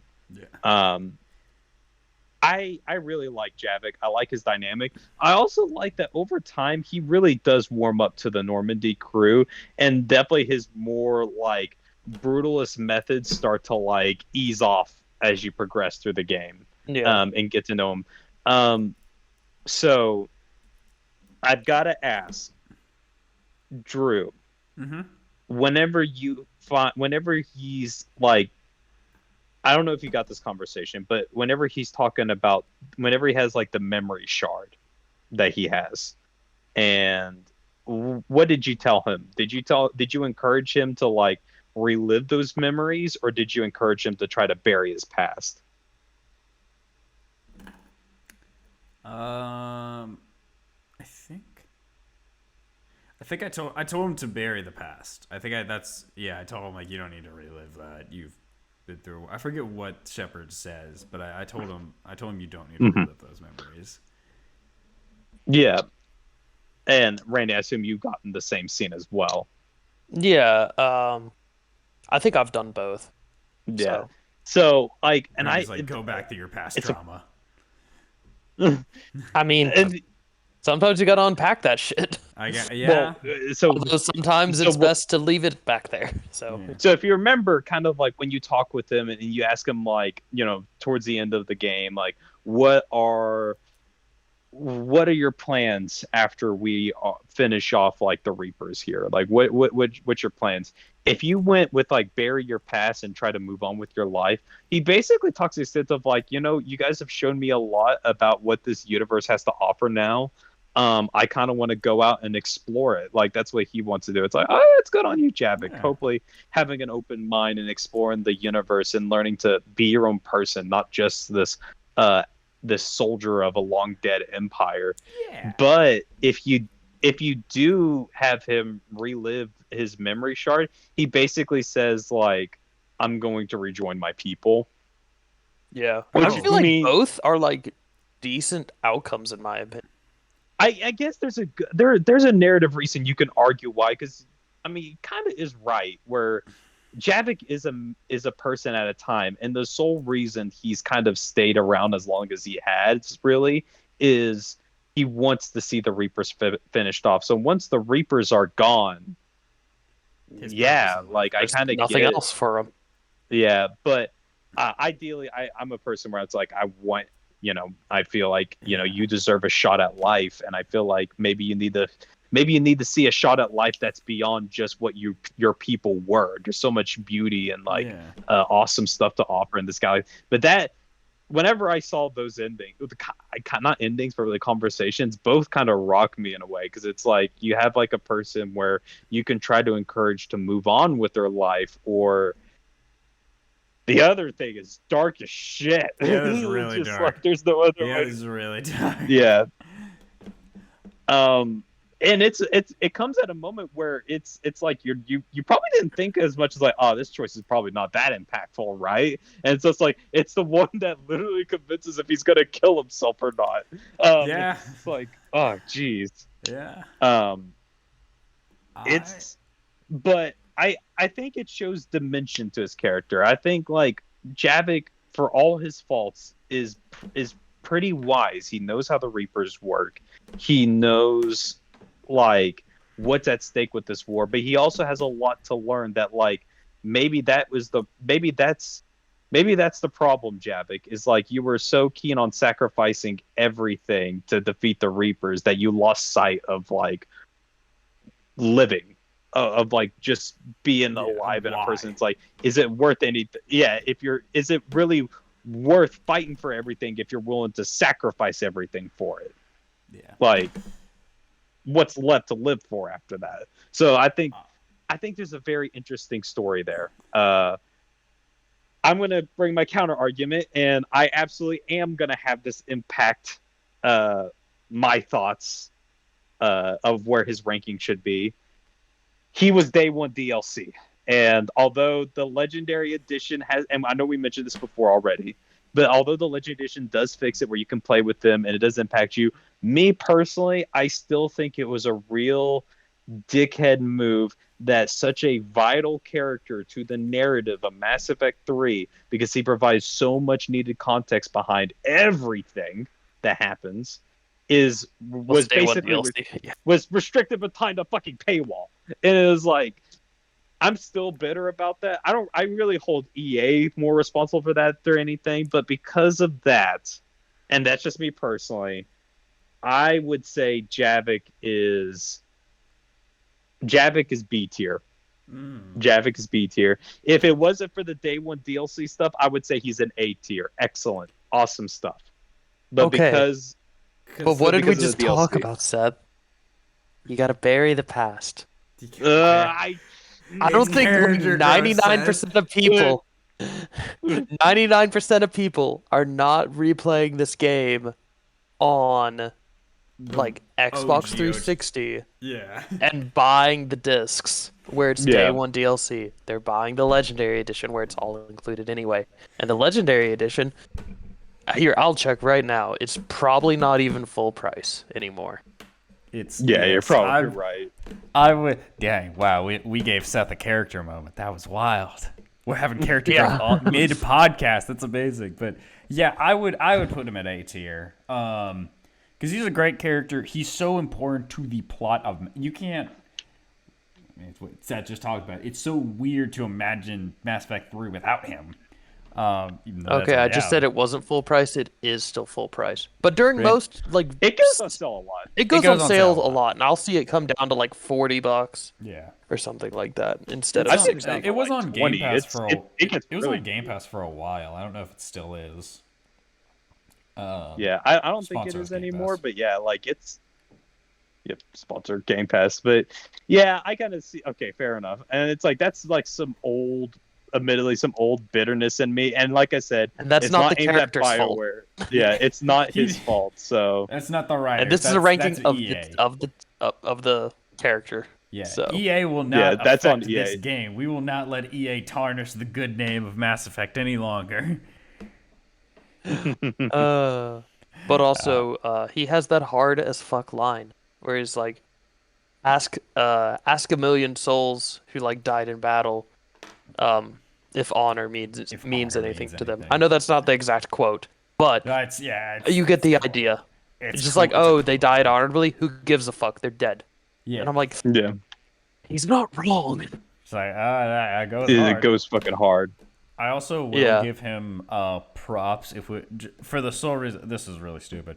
But all to counter Seth's argument is I want to put him in A tier for the sole reason of when I loaded this tier list up, everyone has like a cool side profile, like a really good shot, except him for some reason. Like his He's like just is a mug looking at shot. you. He's mean mugging you. he's just mean It mugging works the for hell out him. of He you. is And definitely mean mugging. and I'm just like, why, like, bro? All right, we'll put you in A tier. He. This is him I sent you staring pictures at of my EA of partial just like, rifle. I was DLC. Why haven't you responded? Yeah. I'm sending you a photo. Please I sent you.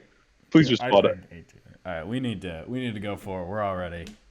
I know this is gonna be a while. We need to get forward. Kasumi.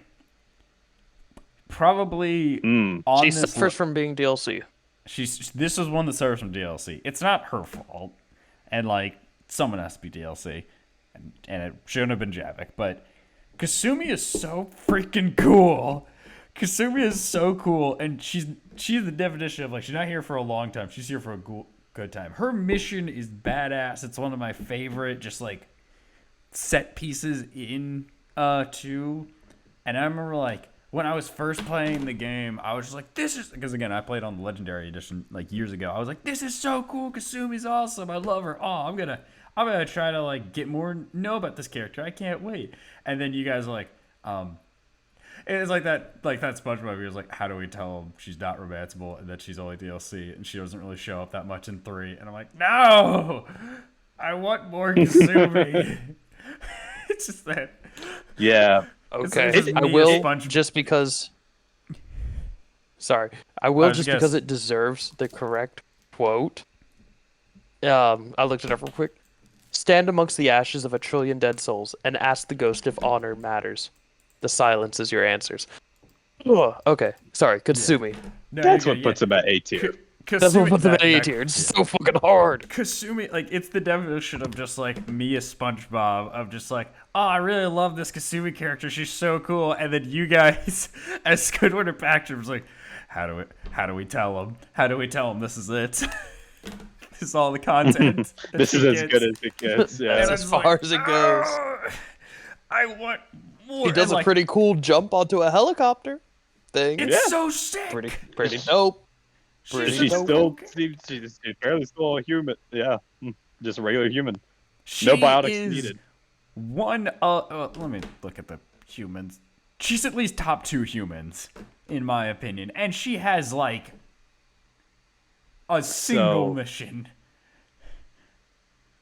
Her single mission does go very hard. I do like that. Like I agree But she has, that like she has a little more, her- but like her mission is amazing. Like I agree Yeah. with Drew like 100% on that. Is her mission is amazing. Her abilities are really neat and very different. Like Shadow Strike, that's just very unusual to compared to the other kind of like tech or infiltrator classes you get. Her design itself also is very cool. Like, Hard. here's the thing: when Mass Effect, we deal with a lot of like soldier types. You get a lot of dudes and people in armor of varying. You get a lot of degrees. James Vegas. Yeah, Yeah, you get a you get lot of James Vegas. But then, An alien James Vegas. But- but then they're like, all right, what does a futuristic, like high class thief looks like in the world of Mass Effect? And this is Kasumi's design with like the hood, and then like her visor like will pop up whenever she's like in like a computer or whatever. Like it's her general outfit. She's like a futuristic like assassin look almost. Like it's yeah. fucking cool. She has a I sword agree. too, Like doesn't she? everything about her. No, no sword. This Is is all my about that headcanon. Omni tool. Yeah. Oh, Yeah. that's what. Yeah, it's the army tool. I, You're right. I You're right. like You're right. the sword. Oh yeah, yeah, Uh, yeah. You're right. You're right. You're right. Good thing this is not a ranking the villains podcast. Maybe it's But anyways,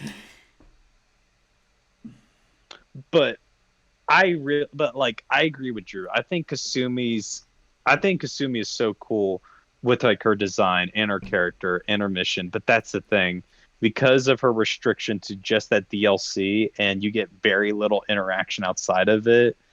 There's not much there, dude. And I'm sorry, I agree. If she was expanded out, she probably would be the best human character in like the Mass Effect like companions. But I personally think she's C tier Ooh. because yeah, as cool as she I was is, gonna put her and there too. yeah, as cool Oh. as she is, and as much as she shines brightly for the brief moment she's with us, there's just not a lot to work with, man. And it's a shame because they don't even give her one part. I feel like they could have done a lot more with her, and they still didn't do that much. Was the Citadel DLC? So, yeah, I'm sorry, Drew. Can I argue? Can I argue at least B tier? Because this is quality over quantity. For the very brief time that you have her, she's great. Her only downside really is that it's just less of her. Can I make an Yeah. argument for B tier? No, I don't think I want to that's put her what higher says than it freaking enough. Caden. I mean, I enjoy Well, talking. Caden I would is go and different talk to because her all he's- the time. I forgot Kyle was on my ship. I mean, you could go talk to her a bunch, but she'd have nothing to say. Yeah, that's She the had problem. quips, It's like like one-liners. the thing is, like, she's basically like she's a DLC character that cost money, and you only got really with her depending on how quickly you go about it, maybe like a 30 to 40-minute mission with her of unique story content, and that's really it. And it's like Caden is boring. I agree. He's definitely way more boring than Kasumi, but at least you get Caden for 2 games. I guess. Yes, but she has more character growth in that 30 minutes than Caden does in 3 games. True, but See at the what I same mean? point, it's kind of. But here's the thing: it's also kind of like the Jacob situation, then, where it's just like then it's like, okay, then she might not have even bothered to be a companion. She could have just been like a side mission. Yeah, but like the Jacob situation is like Jacob was there for a while. Jacob was there the entire game, and he did nothing. That is true. Kasumi did have a lot of time, but she put forth effort and made an impact with the very brief amount of time she did. And that's very impressive for someone who was, especially compared to a lot of characters that had entire games to like develop their characters and to put an interesting story. And she still was able to like outdo that. I see where you're coming from, man, but there's just still not a lot of. I still just think there's just not enough to justify, especially whenever you compare it to like some of the other companions, because it's like I agree that like she's more interesting than Caden, but like when I compare her to like Grunt or James, like we already have at B tier, I'm like, no, I She's clearly not at like that those level. two more. Yeah, she's not at that level. She's I will say that as much. She's better than C, but she's not good enough to be at B. You could put her So at the it's front of like- C tier. Yeah, like you could put her in front of Caden, I guess. I want to put her at the back. Fine, I'm getting outvoted here. No, I'm not justified.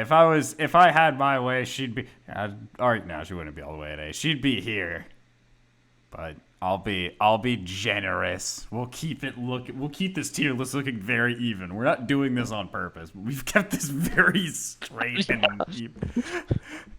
I tried to break it up. We are. All right. Whatever. Fine. I'll be mad about this later. All right, and then we got the stupid robot that doesn't even care, so I'm gonna skip them. All right, so Liara now. Excuse I'm me? joking. I'm just messing with y'all. I'm just messing with y'all. I'm just messing with y'all. Drew, You're at does this unit have a soul, motherfucker? I'm joking now. Randy's This like, unit is assault. I just wanted to throw a joke in there. Randy's about to basically be like, Drew, I know where you live. I do. Oh I've my been in your house god. twice. No, I'm joking. I'm joking. No, okay. Legion's cool. Legion is very interesting, and your first Geth companion, especially making a Geth companion after the first game was very much directed at like kill Geth, kill Geth, kill Geth. Like they're just robots. Destroy them. Who cares what happens? And this turn, like Legion is what leads to the story, like what we were talking about with Tally. Of no, these are thinking creatures. Like if you think Edie is as much as a companion, then you have to think the Geth are. Even though they're a bit more like single-minded, they're still are. Even if they won't acknowledge it themselves, they still are feeling and like sentient beings, and that's kind of what like Legion's story is to like change his race. The one big criticism, though, I have with my joke aside, we're not talking about my specific playthrough. The one real complaint I do have about Legion, and it's not even really him, is the fact you get him so late in Mass Effect 2. You've gotten every other companion. Yeah. You get him so late that there's not that much interaction. But I've seen like clips where people don't get all the companions kind of right at the start, and they kind of like do a lot of missions first and then get Legion and then go do a bunch of side stuff with people. That's cool, because like if you try to walk up with Tally with Legion in your part, she's like, "What the Shepard? There's a Geth behind you! Look out, duck!" And like she like tries to shoot him, and that's like And it's just like Shepard Commander. There's a hostile creator. hostile creator, and it's I remember that's that. interesting. Take And, cover. like, and you know, and almost like if I ever do a second playthrough, I might even do that of like hold off on getting a lot of my companions until I get Legion, just to see people's reactions of just like, you have a Holy shit, that's a Geth. That's a Geth? What? Just chilling out, and like that's interesting to me. But, Yeah, man. but unfortunately, know. like for most people, you get Legion super late into Mass Effect 2. Yeah. Which is really unfortunate. Randy, this is your baby. Like, I feel like more like because I mean, made jokes about it, but like you talk about It's mostly because you were just like, the dumb robot. And I was like, no, not the dumb robot. I'm being Please, sarcastic when I look do into that. his character. As I just mentioned, I do genuinely like his character. I just kind of more just as a joke. It's just kind of become a gag. But yeah, good old Leech. So, I really enjoy Legion in regards to, up until, I guess I'm gonna talk a little bit more about him in Mass Effect 3, which, to be fair, he's almost in more of that game than Mass Effect 2. Actually, he might be. I don't remember. Yeah, it depends on how you Good play point. it. Yeah. Yeah. But I really enjoy learning about how the Geth, like their early stages in creation, and how, from the Geth's point of view, how they observed the start of the war between the creators and them. So between why am I just Quarians. blanking on the species Quarian. name? Quarians. Quarians. Thank you. I'm like, It's Seth, alright. I corrected Anyway. Randy on Mass Effect lore. Did you see it? Did you see it? Are Good you job. proud You of got me? one. Are you proud of me, Seth? Now, if you could just say Samara correctly. Samami. Oh god. anyway. Okay. Yeah, and so I really enjoyed that. I know some people, like, on repeat playthroughs, it's not the best because his mission is literally just go around, shoot, block, and then watch cutscene. But it is very dialogue story driven. So I remember when I was first playing through it, I was like super enthralled with it, and I was very intrigued about what would happen. And to hear about the Geth's perspective. And he has some really interesting, I feel, like in his Mass Effect 2 loyalty mission where you have to decide on if you want to destroy the heretics or rewrite their code and stuff like that, and how that impacts priority Rannoch in Mass Effect 3. Um, I think is pretty interesting. And I think that's a pretty like large, like even just that loyalty mission in Mass Effect 2 provides such an interesting dilemma to you're like, I have this one Geth who's like sentient, but I think that's just because he's been alone and away from the other Geth for so long. But he's Yeah, from the rest of proposed, the hive. yeah, from the rest of the hive mind. But he's proposing we can either kill them all, which since you've been spending time with this Geth, you almost feel like they've started to become people in your mind, or completely rewrite their code and control them, which is also because you've been spending so much time but with this one Geth with Legion that you're like, this is almost like changing and controlling a person. Or at least that's kind of the emotion it's supposed to invoke. Um, Mhm. I really enjoyed that. And Legion's kind of like provides both options, and I like how it gets towards the end and you can ask him is like, what do you think? And it's just like this unit hasn't, or like we have not come up with a consensus. Both options seem viable, basically. Which I know is kind of just a gameplay thing of just being like, yeah, you choose. But it shows kind of the dilemma and also his character of being like he's supposed to be just this purely Yeah. non-emotional feeling creature that's just, all right, what logically works best here, what, saves the most or is the most favorable outcome. Um, and I like that he kind of has that dilemma. Yeah, it's That's like interesting there's to this see. there's not a clear cut answer to Yeah, this, but Yeah. I think except it's when there is. interesting. It's interesting Well, because like what Randy points out is, Legion always talks about how like we're one unit, we're all together. There's only one mind. We can't have. But then when you ask him that, the thing that I drew is like, wait, so you're indecisive right now. You have multiple like that almost proves that you're not hive mind because you can't like all come to a consensus. Because if you're Because you're truly all hive, arguing over this. you're arguing. Yeah, that's the point. Like you can't even you single unit can't really make it. That's the most human thing ever is being confused. A robot can't be confused. It's an algorithm. It will just say the answer, whatever it is, or it'll just pick it. It doesn't matter. And so like that, it's a really like that's the most interesting thing to me. And Randy's probably right. Maybe originally it was just so like, oh, so the player can choose. It's not making the decision for you. But that's almost like kind of more interesting to me. It's just like, wait, you don't know, but you're supposed to. But you keep saying you're a robot.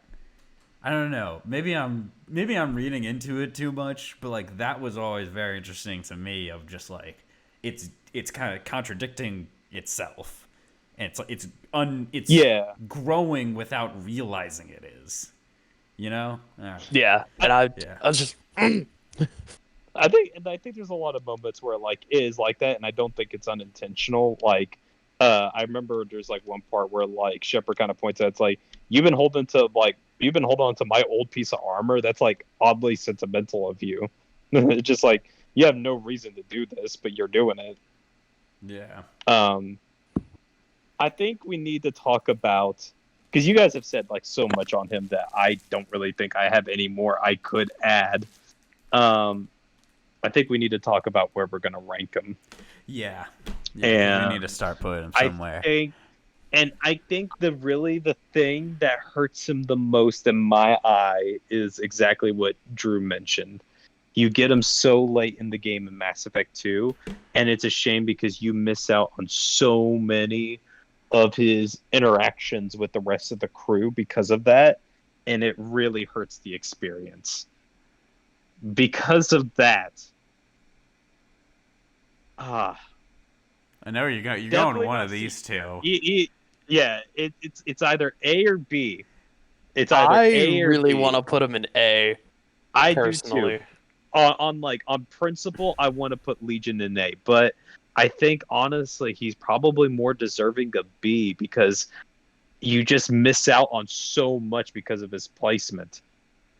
Yeah, and from my understanding, that ended up being a space limitation when they were making it for the Xbox 3. Well, I don't know about necessarily the Xbox 360 or the PlayStation, but it ended up being a space limitation, and so that's why that game Huh, ended up having to be split into two discs. Interesting. that's interesting. I didn't So, know that. and Well, I know at least on the PC version, there's mods that basically unlocks all companion, like in regards to like going and getting a companion, they all unlock instantly, like once you're kind of like out of the tutorial thing. Um, Ah, that's kind of At neat. least on PC, it's like that. Or there's a mod for it. I haven't used it yet, but I probably will my next playthrough. Um, so I can actually personally see a lot of these interactions where you get him really early on. yeah. So that's but and like I said, there's ways to do it even without mods to get him early to see that. But you have to do. It's weird to You have do to it, and you have to metagame it. You have to know it in you have to advance. know that he's later, and like no one's gonna do that on a real playthrough. Just like when I say real, like first time Yeah, playthrough, for your first just time. like, oh, I'm just not gonna get my cooler companions until later. Like, so Just rolling around in Mass Effect 2 yeah, with Jacob and Miranda for forever. Yeah. yeah, it ain't worth that. Yeah, I think B tier. I like him, and I think him along um with Tally have maybe not the best storyline because there's the Jenna Fade. But one like top two stories. I mean, yeah, basically is in the Mass gay. Effect 3, I feel like the two major missions are Oh, Priority Tachanka, which is the Genophage mission, and Priority Rannoch, Oh well, which yeah. is there's Tally also and Legion. because So there's also I feel like those are the two biggest, the like, way I and this is just because in my mind this is how I break up the way I break up Mass Effect in my mind. There's the Genophade, there's the Quarians, the Geth, there's Prothean slash Asari, and then there's the Reapers. Well, actually, what I should say, I guess I should say Prothean slash Reaper and just Asari.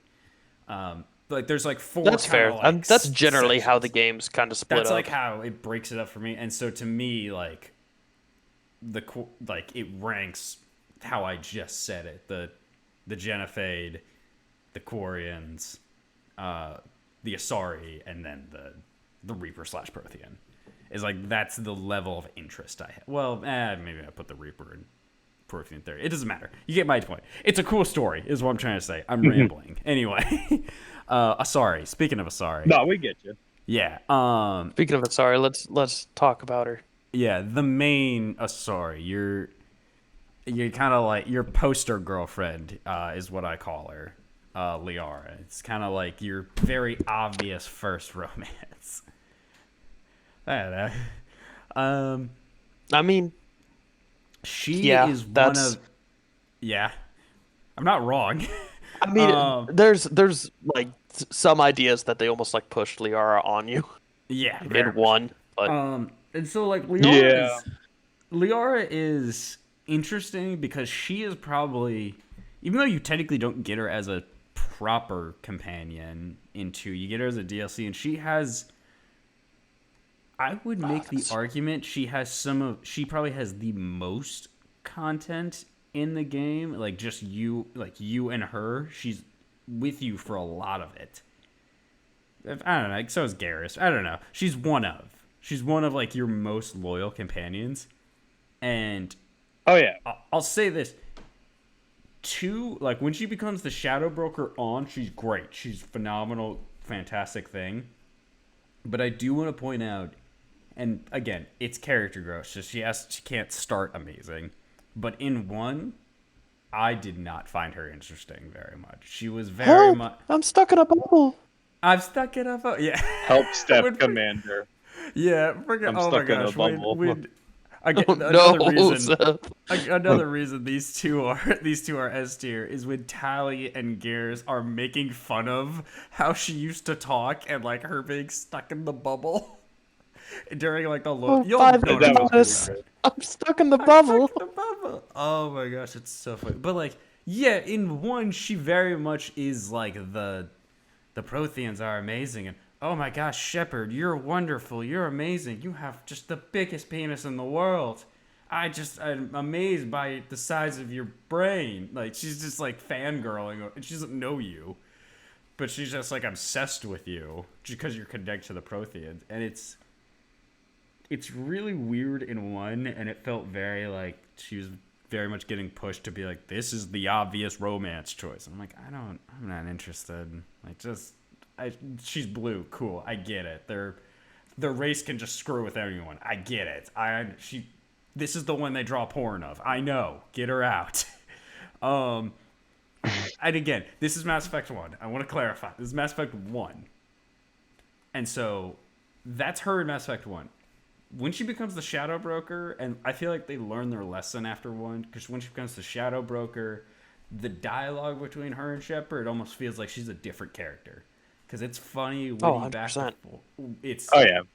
She's super interesting. She's smart. She's quick with a comeback. She's keeping pace, and like, I don't think it continues as much to 3, mainly just because like, it gets more serious in 3. Yeah, it's more serious, and there's just other so characters serious to write about. You can only, in a DLC, you can really focus in on one character, but like with everyone else, you kind of have to. Yeah, I get it, but she grows a lot and becomes so much more interesting in future installments. But she didn't hit the ground run for me in Mass Effect 1. Yeah. I think that's fair for how she is in Mass Effect 1. But, like, from 2, when I originally played 2, I didn't have the Shadow Broker DLC. And I guess, Seth, you can use the same thing of bury the past like I did, because now it's in the Legendary Edition, so, like, who cares almost at this point. But I remember going from 2 to 3... Yeah, it's like a time poem. Anyway, going from, like, 2 to 3... and not having the Shadow Broker DLC is just, it feels very much just like, how did you develop so much? What the fuck just happened? Yeah. I was like, that's an even bigger jump if you didn't go from 2.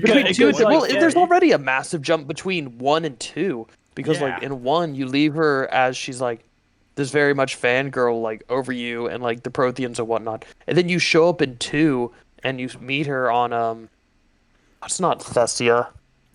What the fuck is it called? It's oh my god! I almost said Nar Shaddaa. That is so not right. That is definitely wrong stuff, I think. But it's basically Nar Shaddaa in essence. It's basically it's space. It's like space New York in essence, or Las Vegas, where it's just like, oh, we're proper businessmen, but there's like just as much crime there and shit as Omega. But it's like, oh, we're prim and proper, and it's like, it's just different types of laws being broken here. You meet her here. on Coruscant. That's where you meet her. Yeah, basically. It kind of is like the game's equivalent of Coruscant. Yeah, that's exactly what that is. But yeah, when you do go and meet her, between 2 and 1, it's just like, who the fuck are you? Yeah, because she's like, I've learned so much, Shepard, and like. Ilium. I've done Ilium, thank you. And like I've done things now, and like I don't know, it's just like really intense. So that's I feel like that's almost like a hit against her in my opinion, but also at the same time, like I don't know, you've been dead for a while, so like I guess, like I mean you've been dead for a while, so obviously character growth happens off screen. You're not watching, everything your companions do because you're dead. So. And I'm gonna add this much. I remember when Mass Effect 2 had first came out, and like, God, we loved the game, like us Mass Effect fans. But a lot of people were very confused with Liara as well, because like, yes, there was. Yeah, it comes out of nowhere, and it's like they have to retcon it almost with the DLC, albeit it is a very good DLC. I don't think it was a retcon. I definitely think they planned it. Granted, I wish it wasn't. Because around the time Mass Effect 2 was coming out, they did have the prequel comic that had set everything up, which was about Liara finding Shepard's body and working with the forgive me, I don't remember the name of the Drell, that sidekick, but it's about Liara kind of delving further into the criminal underworld and her undergoing that sort of transformation into the character we now know. So like, I definitely think it was planned.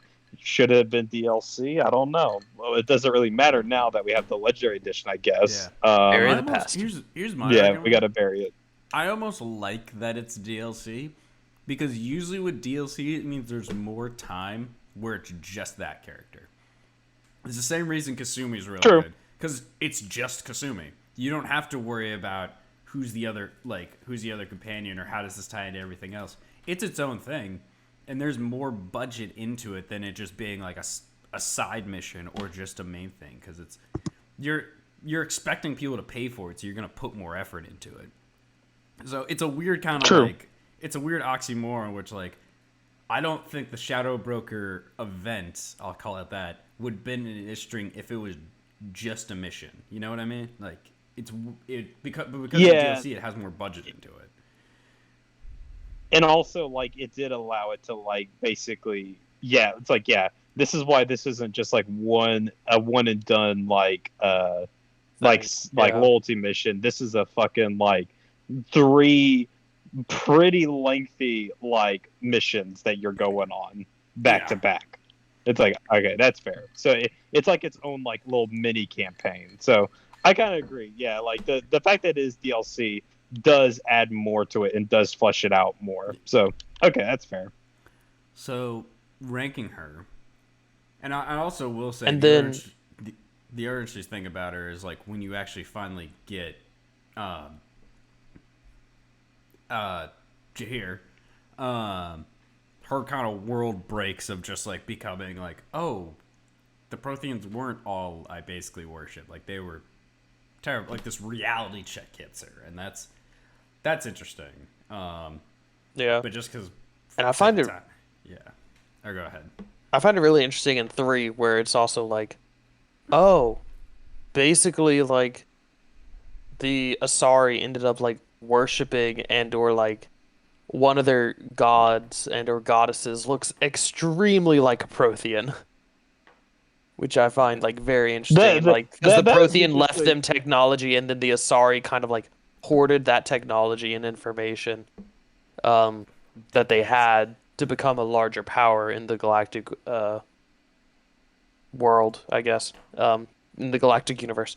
And I find that very interesting in regarding to, I guess that's just kind of That's in just general Asari. I don't know for if the that, I mean, Asari. that kind of has to do with her, but I mean, like, it deals with her because I mean, she was like, she's like, oh yeah, I was obsessed with Protheans, and being like, oh my god, it makes sense now. yeah, it's like what I was saying, Um, like that reality check of just like, oh, everything that I kind of held dear is like either corrupted Yeah. or like terrible.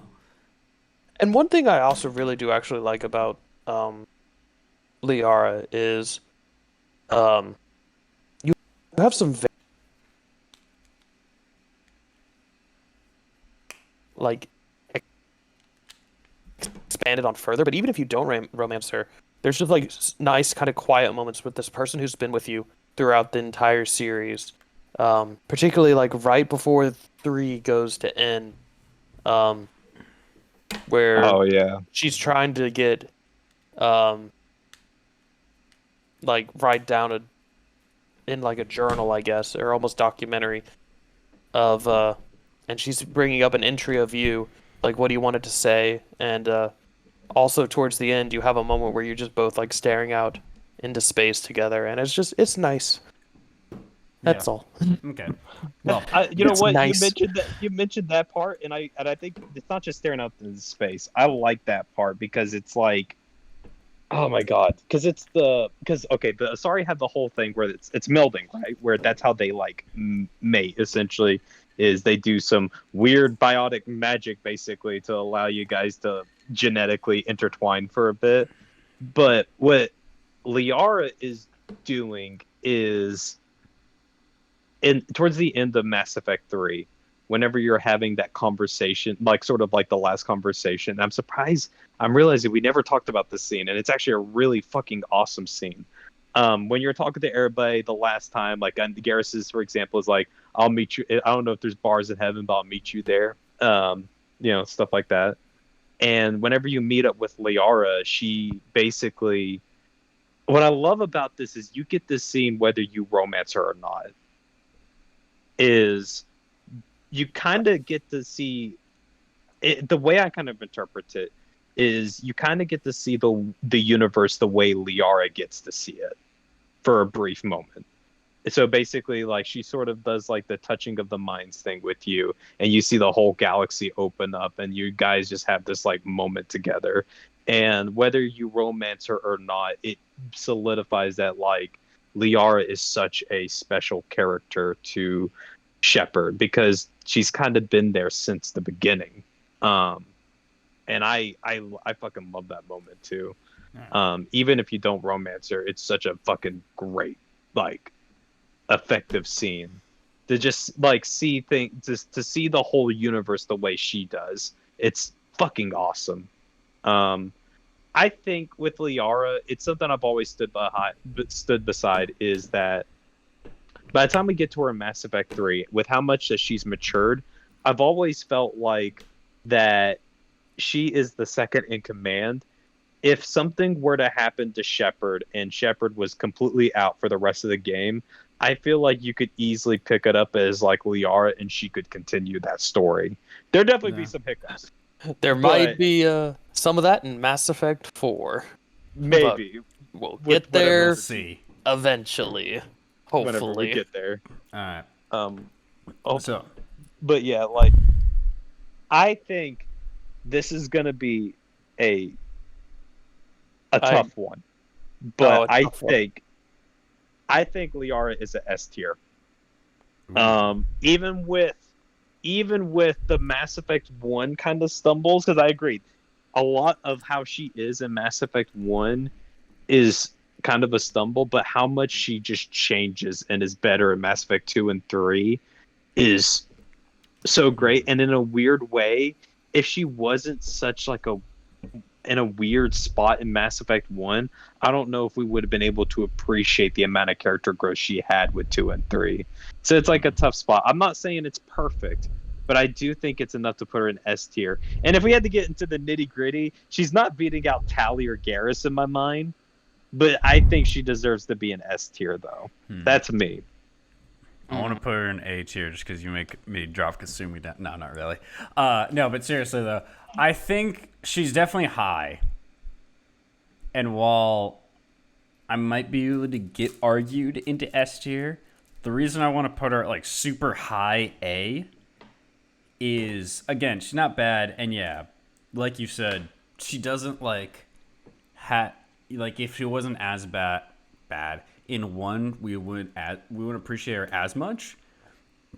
I think just the fact of just like you don't get her as a real companion in 2, and 1 she's really just like, to me she was almost annoying in 1. I know I'm kind of harsh with that. Yeah, but I mean, no, you you're right. Yeah, you said we have to be harsh on this list, and like, to me, S is like, I wouldn't change anything about Tali or Garrus's character. Like, I changed one thing about Garrus. I let him be romanceable with guys too, just for Randy. But other than that, yes. I wouldn't change anything about that. It's a high bar to get to. The Drew cut of Mass Effect. The Drew cut, just to let the homies hit. And so that to me is a really high bar. And I think Liara is really close, and I'm sure a lot of people would like put her. I could see people saying Liara is their favorite Mass Effect character. That's not an outlandish thing. That's not ridiculous to say. But to me, she's not, and to me, she's close, but I don't think she makes it. I don't think she makes the big cut. What about you, Randy? You gotta be. You're the tiebreaker. I think I kind of agree. With me or Seth? With you on that end. Okay, me. Okay. With you on. I don't know, like with how you're breaking it down, like you wouldn't change anything about character. Then like at that point, like, yeah, I guess what would I change about her? Maybe don't force yourself on me so much, but like, I would make her a little less like.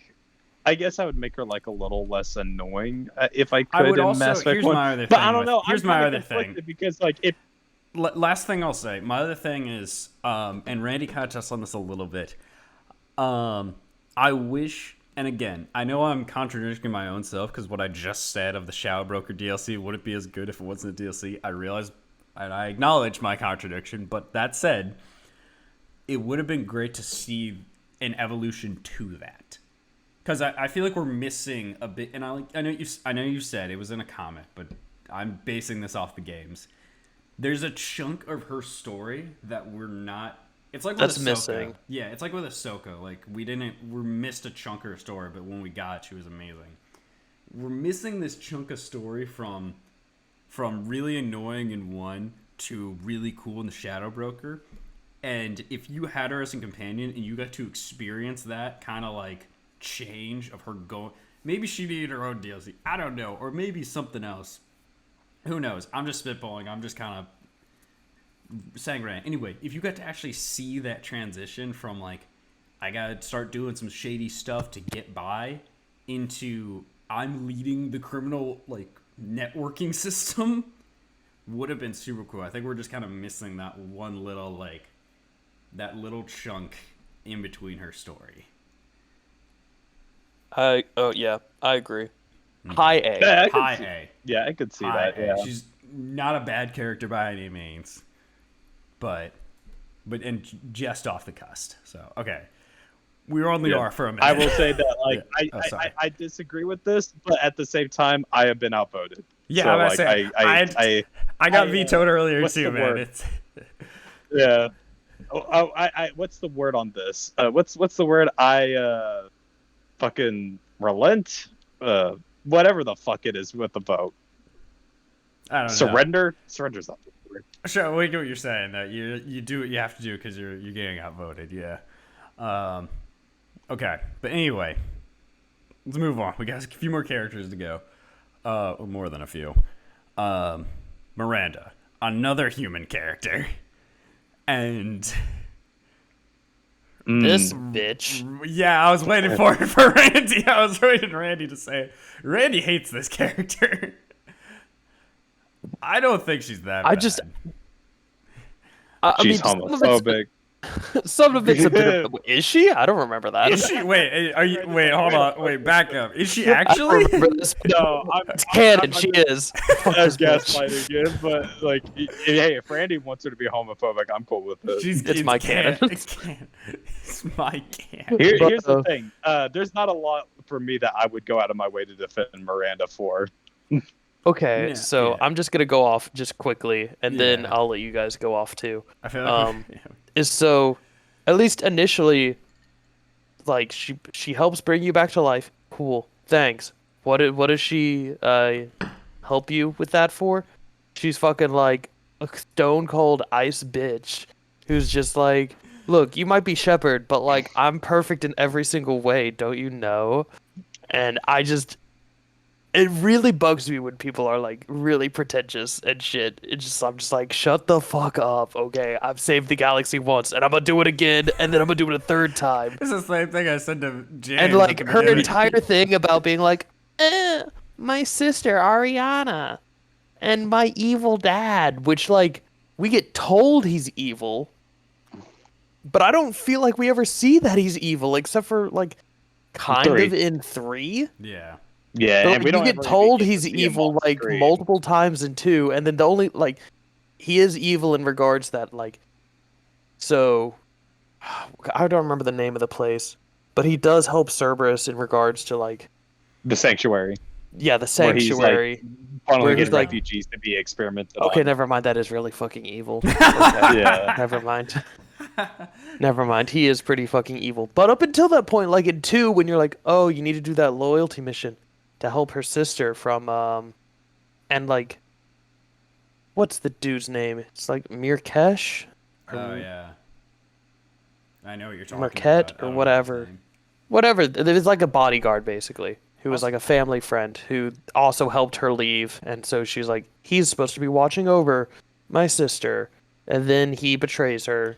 Also, is it And- just me or like maybe I was confused or maybe I missed a line of dialogue? But every time she talks about her sister and like before the mission, I was assuming we were talking about a child. for No. some reason. And apparently She's a- it's like a clone of her or something, right? okay. Isn't that true? Yeah, Maybe that's well, what it is. yeah, well, Yeah, she's a so she's a so basically she calls her Oriana her sister, and which is technically correct, but like they're basically both clones. yeah, they're Her- genetically grown. Her dad, I don't think they have a mother technically. I think Yeah. their dad literally took his own DNA and had it genetically modified into a baby, into like the perfect baby, and that's who Miranda and Oriana are. But like, wasn't like Oriana's like she grew? She did like they did like the clone the clone trooper thing where like she grew fast or something. I don't know why. Maybe I it don't was just know. my own head thing. Maybe I'm totally just No, wrong. there's I don't think so. I thought No, she was that- supposed to be way no. younger. I thought maybe it was just like I missed a dialogue or I misunderstood something she was explaining. Because I think she is technically the younger sister, but like when they're explaining all this, I'm Yeah, no, assuming Yeah, it's she's like younger. Well, she Yeah, is but like I'm thinking it's because like a kid like, or like a teenager. No, this is a full-grown adult that we're talking about that can't defend herself. I think that's I just think me. she's I think kind it's of just like me. very young adult. Like, yeah, Yeah. She's probably like 18, 19, something like Yeah. that. I think. Yeah, I think that might just be a personal. That might just be I was confused on something. no, Drew is gaslighting us. Awesome. I'm Yeah. gaslighting myself. I admit I'm wrong. Also, in my opinion, I don't think she's that pretty of a bitch. Okay, well, I She mean, ain't. She ain't all Well, that. I feel like you're kind of biased towards the other way. To be fair. I mean, I can admit when someone's pretty, and I mean, I guess she's conventionally pretty. Have but, you like, seen her from yeah. behind? I gotta go with you. Have I seen her from behind? Yes, yes, I have. Thank you. I'm sorry. But yeah, have you seen that ass though? bro? I mean, Like, yeah, fuck that's me. my look. I'm gonna be honest with you, Ray. It has a like, gravitational pull of its own. that's It has a gravitational pull of its bro. own. The Okay, but ship can't fly straight because she that sits on the left aside- side of it. that aside, she also like gets into a big fucking fight with Jack about being like, yeah, Cerberus like tortured you, yeah. and like, but it's fine though because it made you powerful, and it's just like, no, they tortured Yeah. children. Shut the fuck up. Yeah, like Jack might be a bit like abrasive, but fucking, she's in the right though. I was like, yeah, there's not much defending her for that. Okay, that's my rant. No, on- you're good. Because on I don't Miranda. have much on Miranda.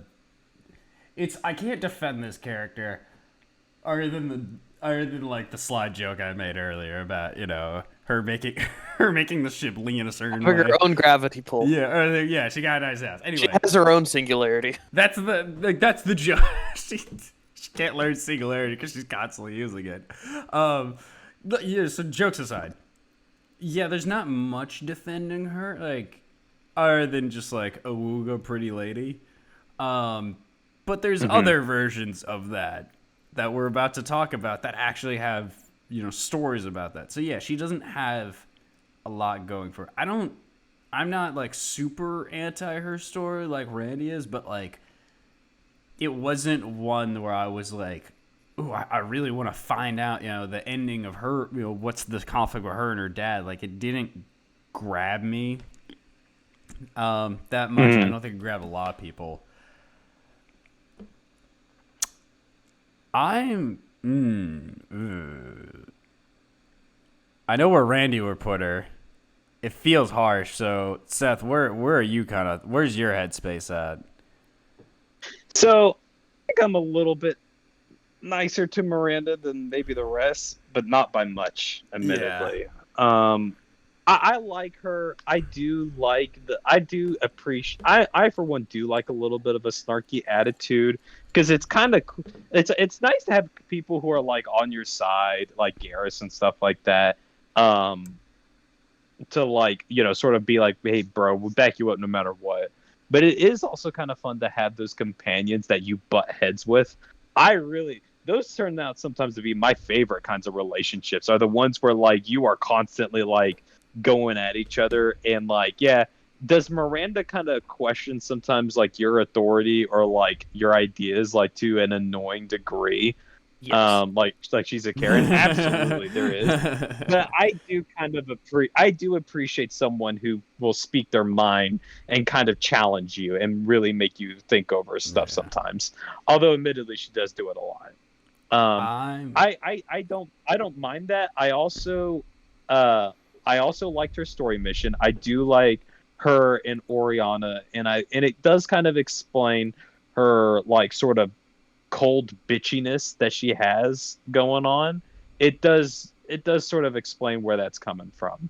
Um I think it's but I think the thing for me is a lot of it is she's all right in my book. Like nothing special.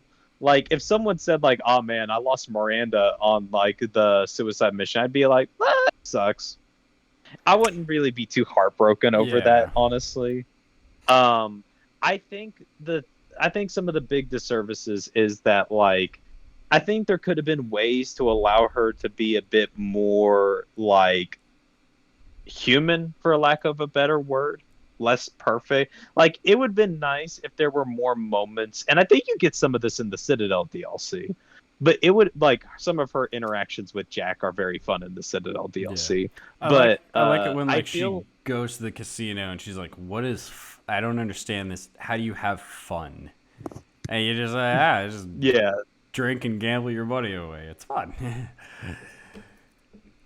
It's and cute. it's like, and I could have used more moments like that in Mass Effect 2 also, Yeah. just to like, just to you know make her. It's like what we talked about with Edie earlier, where there's something very interesting and fun where you have to basically teach Edie about being alive and being human. And it'd be kind of cool if there was something similar like that with Miranda.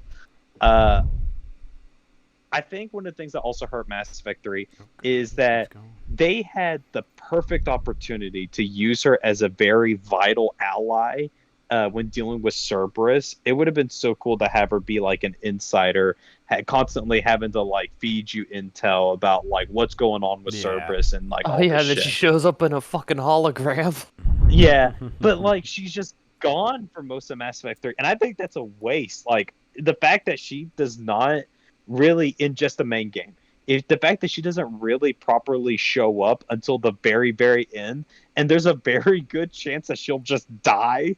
like she'll just fucking die. Like when you get to that point, it's like fuck. It's like, well, don't So get to learn the end of this story.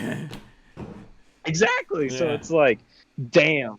So for me, I like Miranda. I'll defend her. I think she is a fun character, but to me, she's kind of C tier. That's what I was thinking Like, too. yeah, Yeah. she's got some cool moments, and she has, and I don't like I said, well, as I have to keep reiterating, on most good days, all of these companions are S tier to me because I love them all.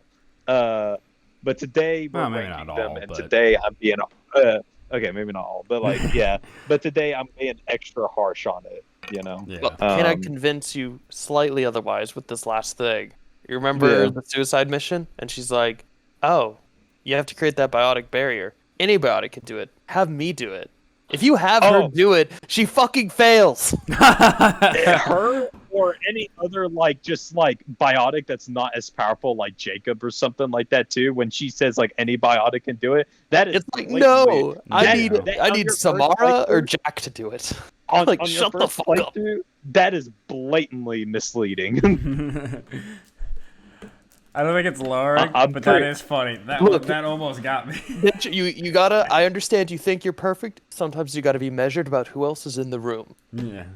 You got an Asari Justicar, one of the most powerful fucking biotic users in the galaxy. And then Jack, another insanely powerful biotic user who is experimented on and is known for her raw power. Yeah, Sometimes you her gotta whole take a step purpose. back and let your pride, take a back seat.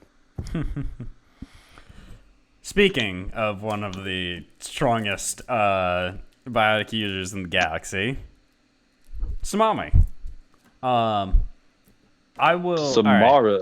This is a Nice. question. This is a question for either of you.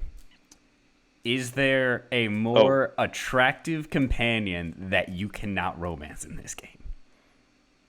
The answer is no. So she is D tier. And so moving on to Morin. No, I'm joking. You can get a hug. You can get.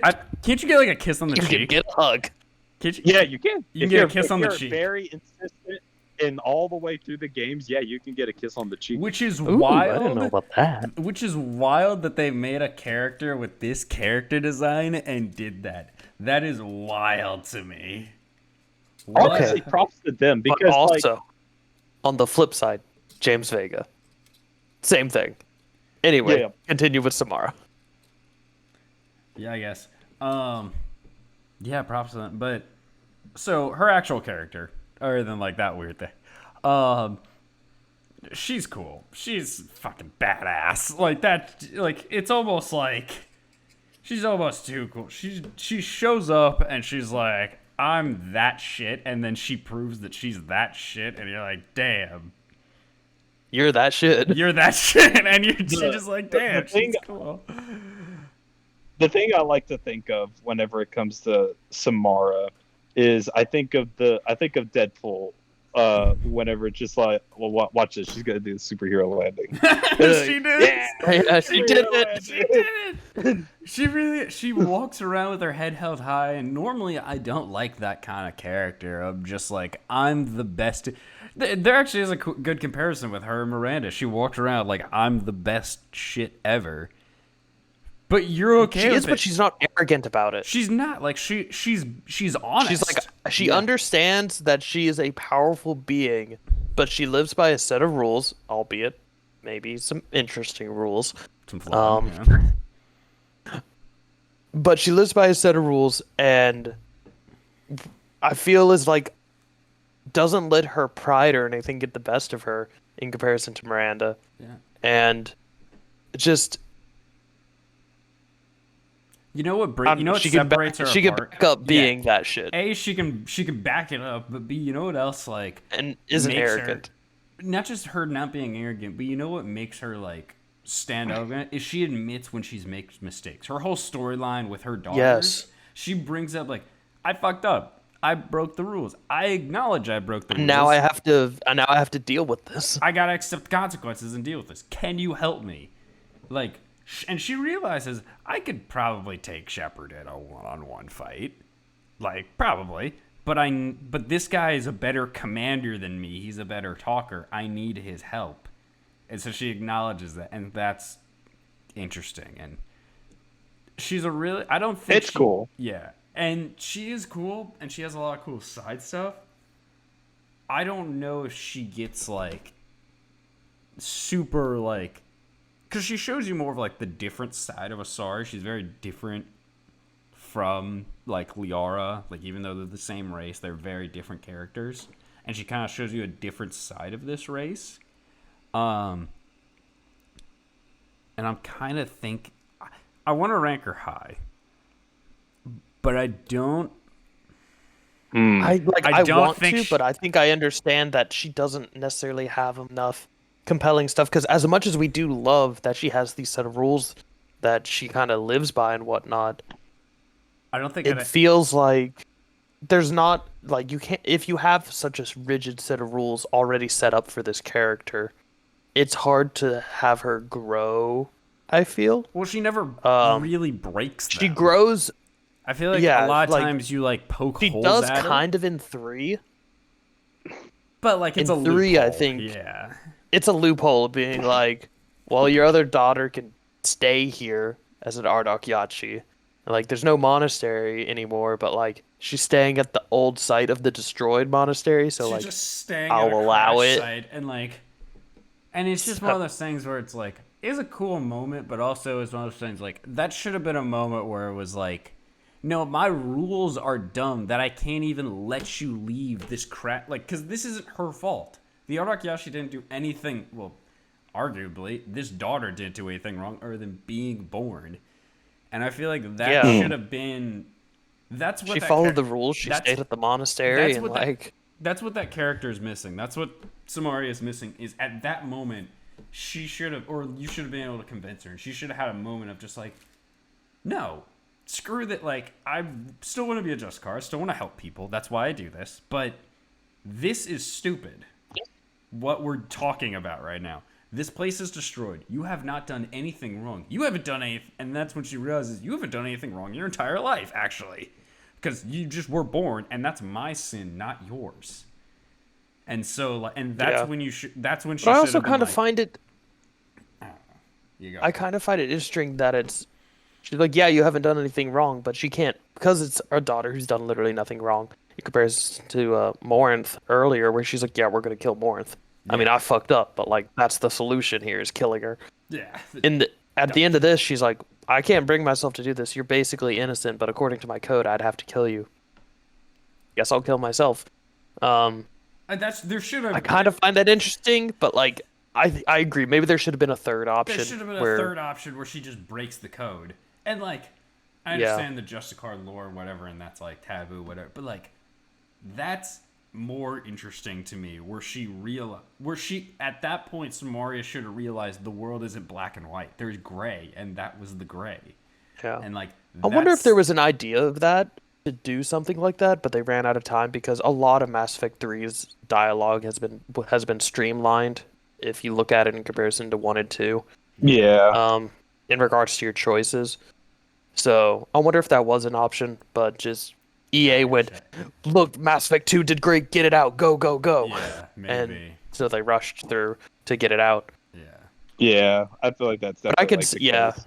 In my opinion, as much as I like her, if we're being harsh, shit, I mean, I like her more than James Vega, but like, I don't know if she's worthy of C tier or B tier. I mean, oh, I think. Oh no, wait. I feel yeah, like I feel like she's like very top of. I feel like she's very top of C, maybe into B. Oh, I don't think she goes as low as B. Let's look at B tier, or let's look at C tier, real quick. Just remind yourself what C tier is. I wasn't even. Okay, I guess you're fair. Near that. No, okay, maybe put her in front of James. Yeah, I said earlier, I like her more than James. Because, in my opinion. Honestly, I was teetering on A to B. I thought that's what we were all doing.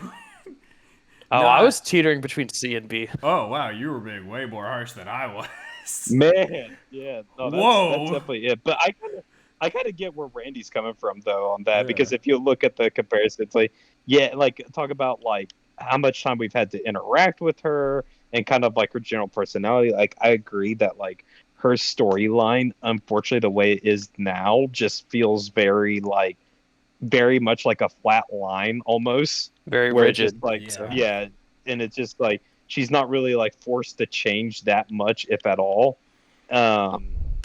Which in order to have a good character story doesn't always necessarily mean a character has to like undergo a great massive change each and every time. There are examples of great stories where like a character is static, they don't change. Yeah, they stick to their guns, but like like Captain America, like that's like she's very Captain.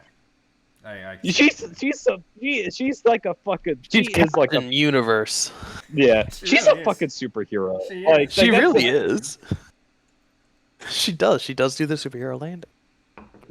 Yeah, like that's the thing I've always kind of stood behind is like when you get down to it, Samara is just basically is a superhero in Mass Effect in a universe where there's all this like morally gray bullshit going on with like all these like criminal underworlds and all this crap, and things aren't as cut and dry with like the Alliance is not 100% good, the Geth and the Quarians are not 100% good or bad or blah blah, and then there's this bitch who's like, I will slay injustice wherever it is.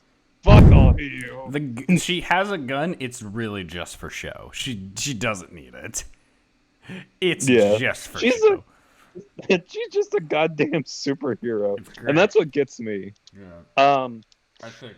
I kind of see where Randy's going from. I don't think she's C tier because I definitely like her more than all those other characters in C tier. But I don't know if I would bump her above B tier. I don't think she goes to A. No, I think. Maybe if she did question her rules or change at the end, maybe we get to A. But I think definitely B tier. Physically, Mm. where in B tier can change around, and maybe we'll change her later. But like, I think we're all kind of like aiming around the same spot of like somewhere in B tier.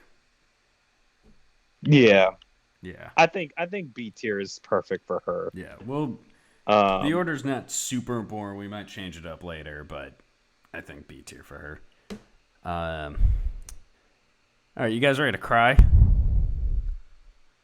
all right, I'm ready. Cause we got this I'm guy always ready. next. We got Uh, probably the sad.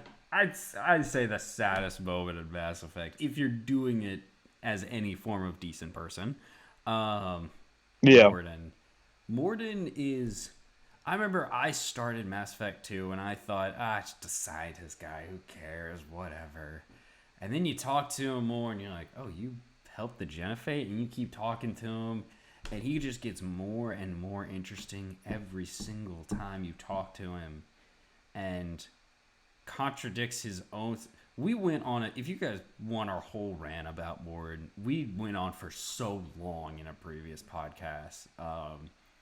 Of why yes, we he's did. so like amazing and great And I'm sure we'll probably do it again. and well probably but like we'll try not to tread the exact same ground that we've already done, but like Morden's amazing and he has such a beautiful song and a beautiful story and growth about realizing your own mistakes, admitting to it, and doing your best to solve that. And like it's one of like, yes, there's a way to stop his death, but like not if you're any form of human being.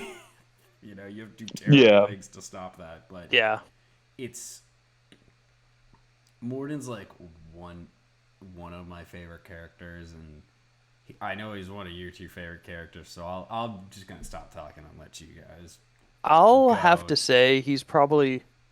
I'll just quickly, like, I think he is my favorite character in the entire Mass Effect trilogy. He might be Originally, I was like, nah, Garrus, but I think I was blinded by just being like, that's my man.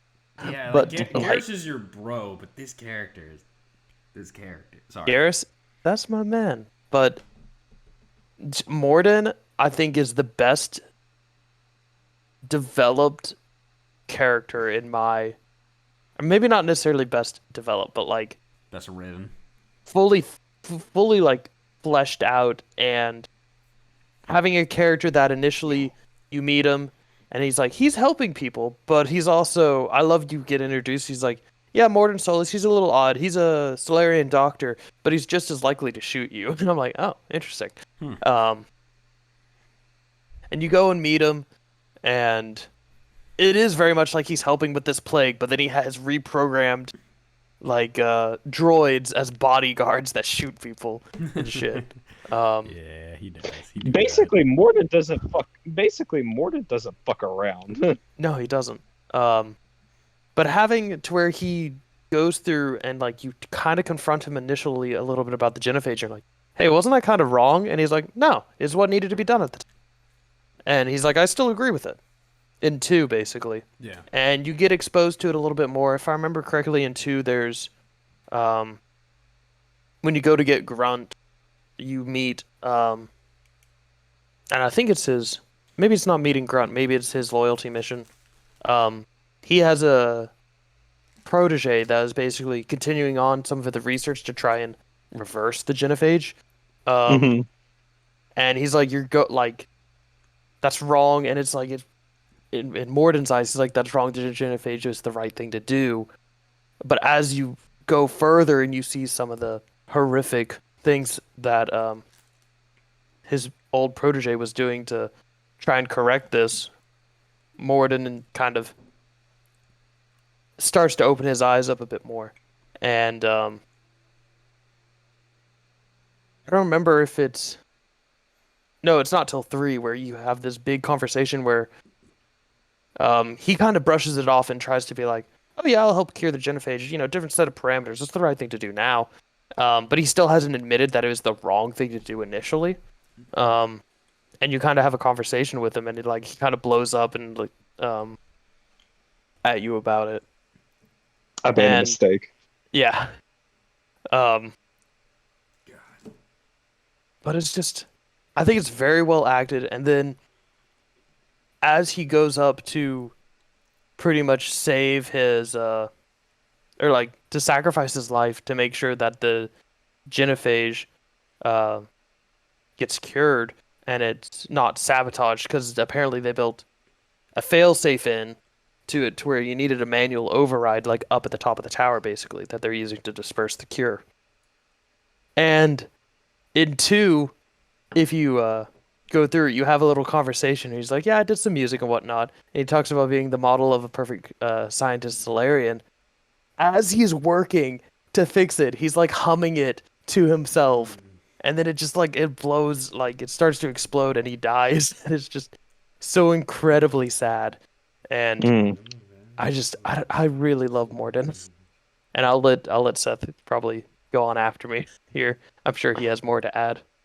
I mean, you kind of said everything I could say about Morden. I do agree. I think like if there's like if there was an Oscar for video games or whatever the fuck, Morden is like best character, hands down. Like I love all these like characters, obviously, but Morden I definitely I would put out there. And while he may not be my all-time favorite one, I would definitely put him out as like he is easily the best written character in this whole fucking series, bar none.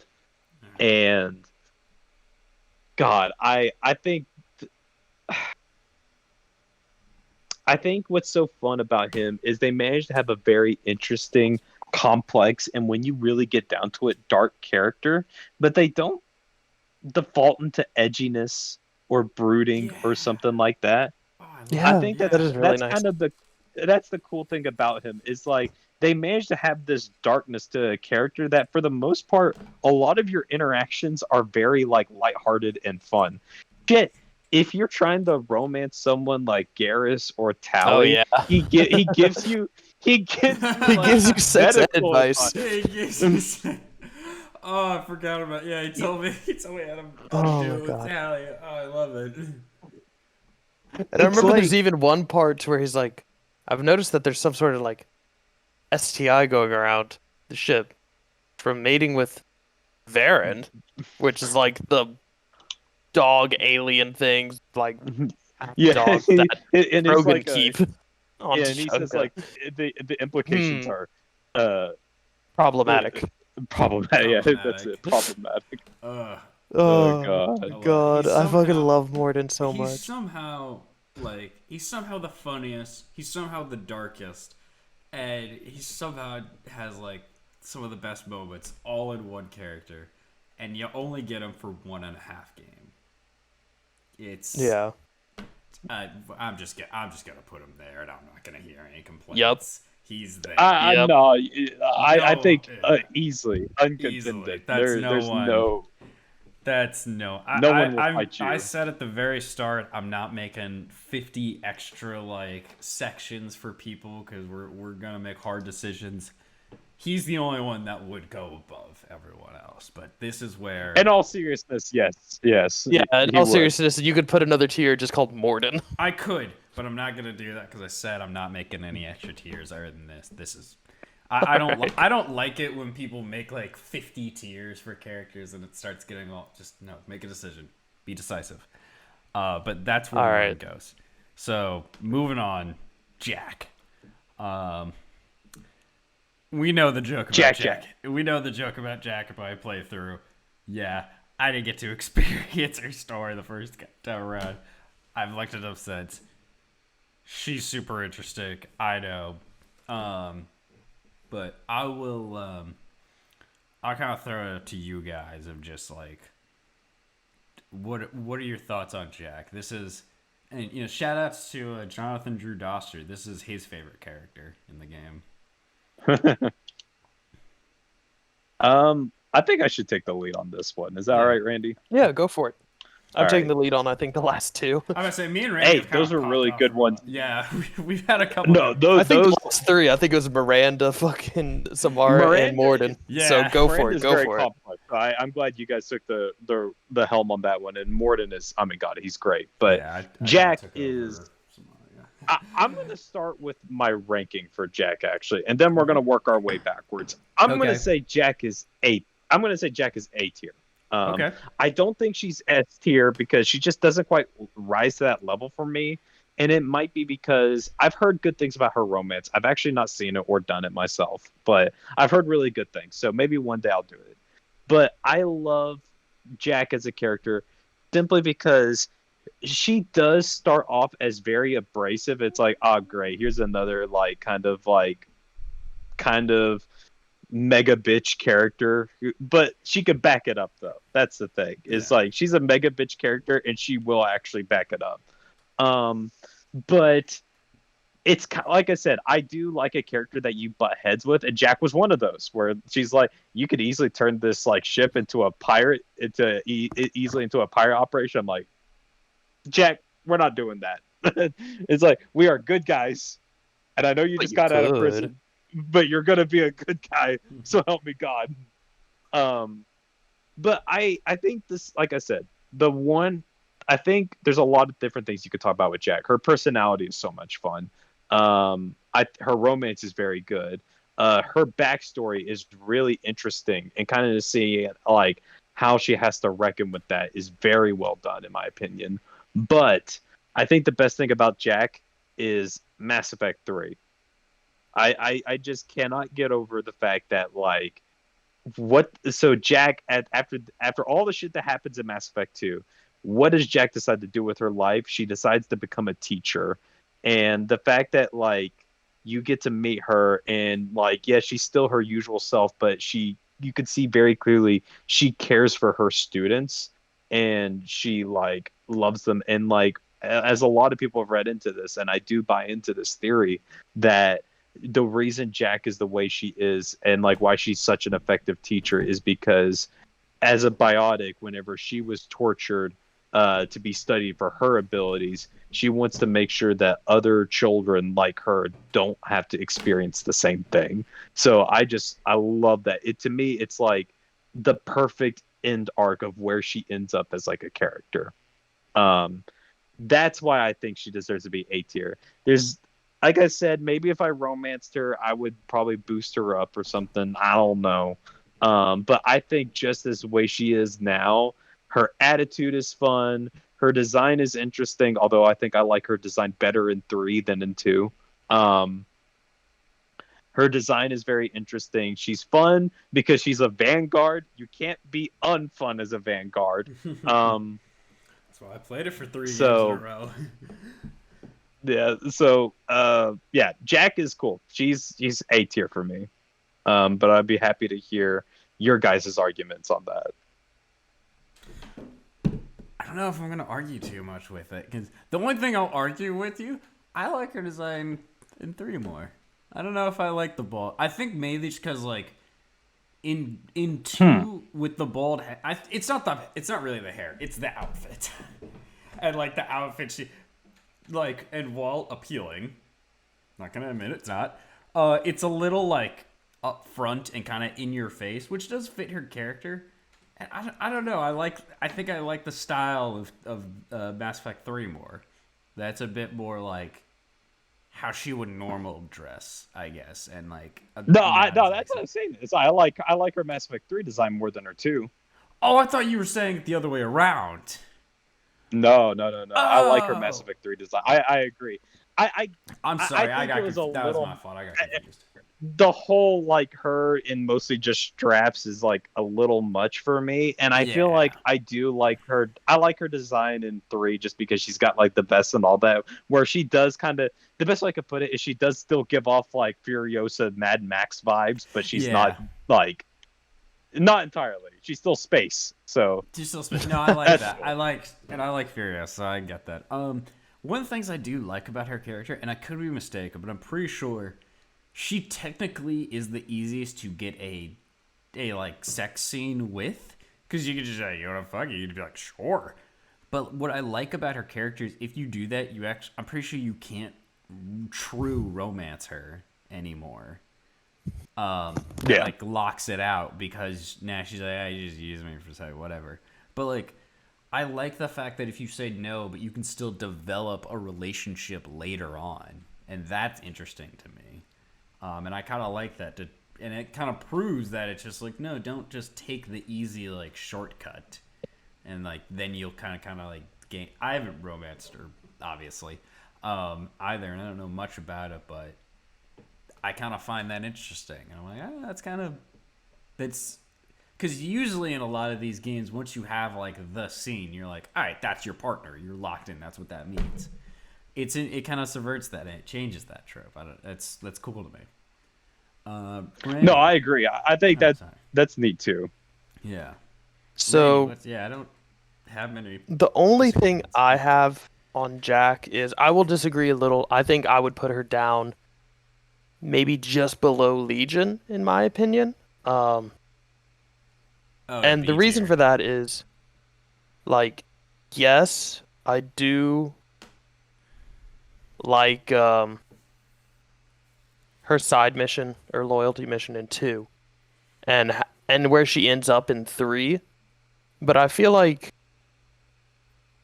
I would have liked to have seen that transition. And I understand. Well, I guess you end up at the end of 2. You end up like getting locked up basically. I don't remember how long it is that you're like basically 6 months. 6 months. Yeah, I guess to go from the end of 2 to be like, all right, you saved the place.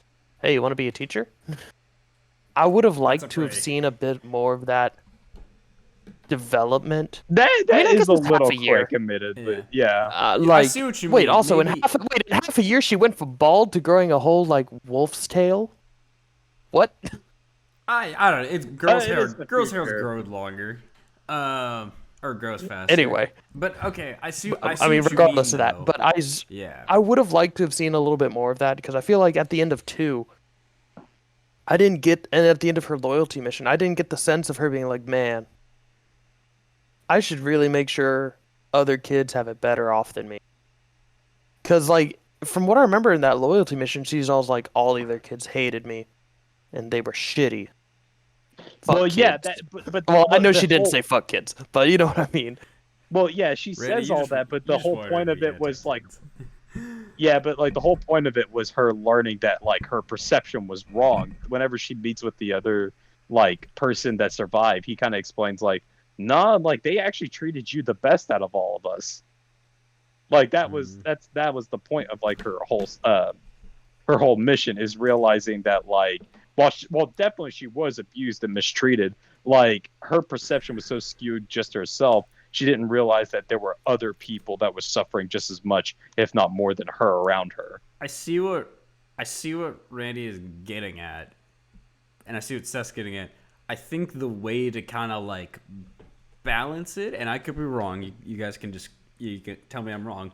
I think what would have been cool is at the you meet her at the end of 2, you finish her loading mission, and at the beginning of 3, she's not a teacher yet, but maybe it's a thing like she hears about like, oh, I found more kids, and then like you kind of see her go from like, I guess we'll save them. I don't know what we're gonna do with them once we save them, but we have to. I mean, they're like me. Yeah, and then And then- she's like, and then she I'll becomes a take teacher. care of them, and I'll She, teach like, them. I would have liked that better. Like, yeah. it's something where it's like, well, I don't want to just put them back at the Alliance because that's how this mess all started in the first place. I know it wasn't the Alliance, but you know what I mean. I don't want to put them back with authority. I'm going to be responsible for it. Like, you see her make that decision, if that makes sense. Yeah, you see her like step up and become a caretaker instead of someone who's like only looking out for herself, which is very much how she's at the beginning of 2. Yeah. I think Randy's convinced. So that's my rationale for just under Legion. I think Randy's convinced me to put her to B. Because that makes sense. Seth, your Yeah. opinion? Yeah, it's, And you know, maybe yeah, her romance would push her up to A, I would say, but I don't know I've what not that- experienced it, Ooh, so I don't know. Dasher's gonna be mad. Look, she's among good company. Like Legion, he's a very good character. No, there's no one is bad. Everyone from basically like Caden down is the only bad kid. No, I'm joking. Which is why I want Kasumi at B. Anyway, I'm not bitter. I don't know. Yeah, I could be argued A tier. I could be argued A tier, but Yeah. I was also just argued down to B tier. Yeah. I feel like the point of like, and granted there's things that we don't see and it might be nice to see the transformation, but I don't think it's always necessary. Sometimes people just move on and grow and it's just nice to see it happen. And I think it is cool to like, I don't know if we necessarily needed to see that, especially since I think the time skip does help with like kind of the novelty of like regrouping with your allies in 3 and seeing where they are. And I think it is nice to see that basically after Jack took care of things with like the collector base and all that, she found a new purpose in her life. And I don't know if I necessarily need to see like I how suppose. that happened in detail to like make it convincing. Like Yeah. sometimes the surprise, because like kind of that's kind of what makes the reveal work in 3 is that it's a reveal. It's like you're going to Grissom Academy when you're first time playing it. You have no fucking clue it's going to be Jack there, and then like and then like it's just like, oh, I hear their teacher's still alive, and then Jack is like barreling through fucking Atlas mechs with their bare hands. It's like, okay, that explains it. I'm either very easily convinced or like I'm just indecisive because I'm like, shoot, I don't know. And the problem is, I'm pretty sure I have to be the deciding factor. Yeah, you do have to be the Yeah, deciding I vote. think you'll have to. Oh god, shit. Now Peer it's pressure, peer pressure, peer pressure. yeah, peer pressure, peer pressure. Uh,